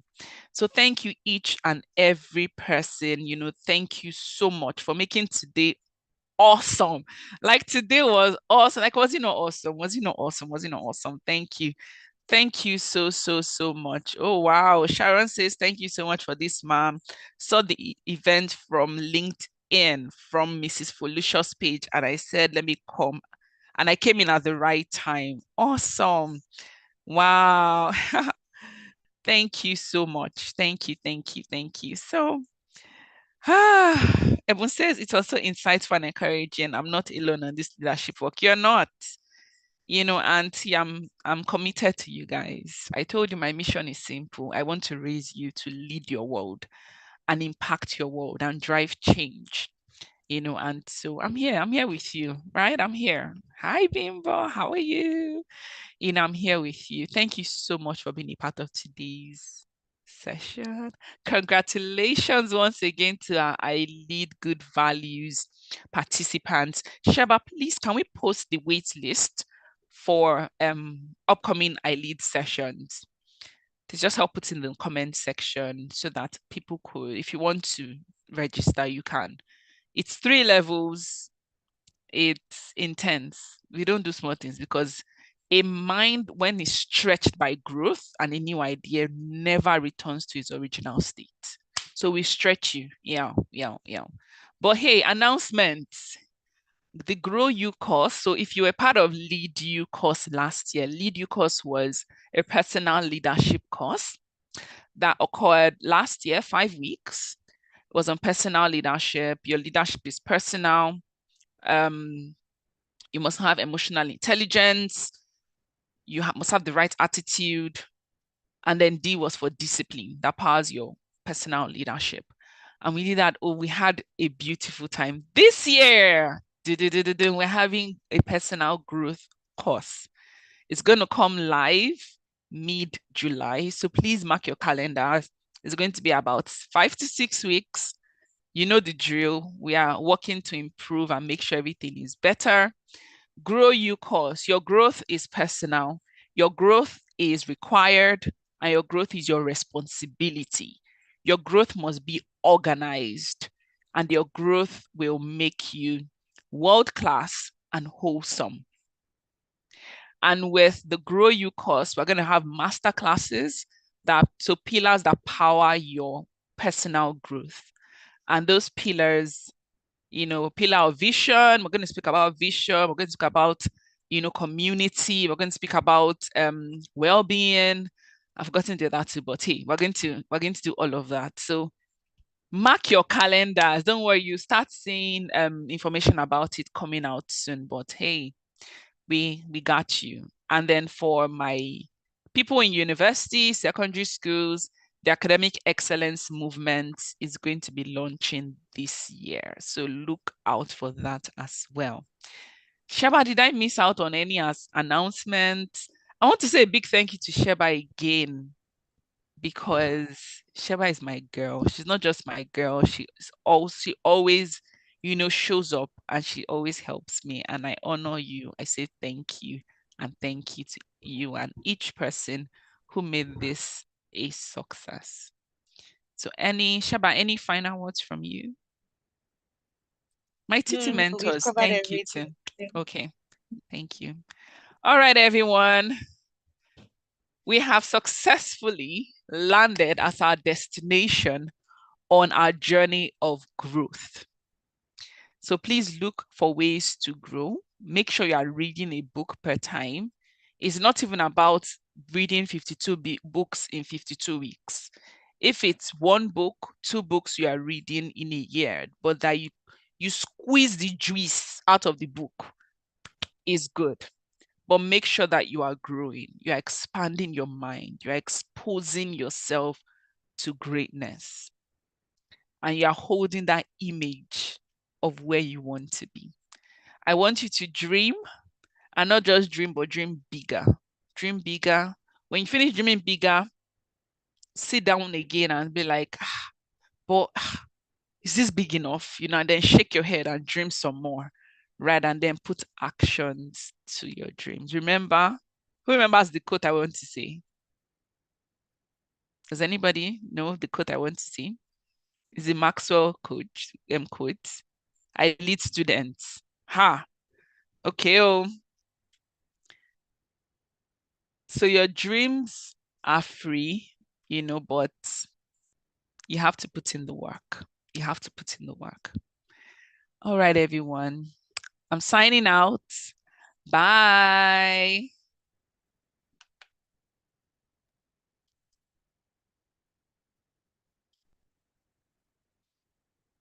Bye, everyone. Bye, bye, bye, bye, bye, bye, bye, bye. Bye. Thank you. Thank you. Thank you, Bernice. Thank you so much. Thank you. Thank you, Bio. Thank you so I much. appreciate Bye. you. Thank you. Thank you. Thank you, Maxwell. Thank you. Thank you all so much for being a part of this event and making it a success. I appreciate you. My iLead people, we have a final session tomorrow. Yeah, we have family meeting tomorrow. So please show up for your final family meeting, before I can release you. And then your certificates will come during the week. Yes.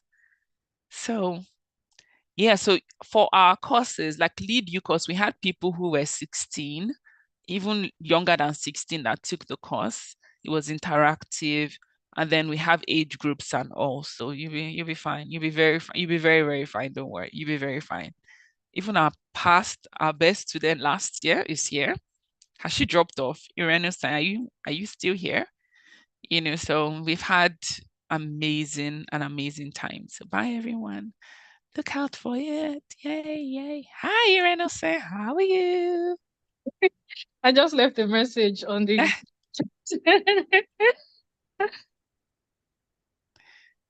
All right. Take care, everyone. Yeah, we meet in July. Oh, awesome. You're born in July. Yay. Yay. So we meet in July. Yes. Yes. Thank you, Maxwell. Yes, please, please, please register. We're here to help you to lead your world. Right. Bye, bye, bye, bye, bye. Okay, let me say bye-bye final times. Hugs, warm hugs and kisses. Warm hugs for each and every one of you. My teddy bear hugs, warm hugs to you. Know that I carry you in my heart and you will do great things. You don't even have a choice. You will do great things. It's you like, I don't know where you want to get doing small things from. You will do great things. You've encountered me, so you have to do great things with your life. Hi, Rudolph. How are you? Where are you joining us from, Rudolph?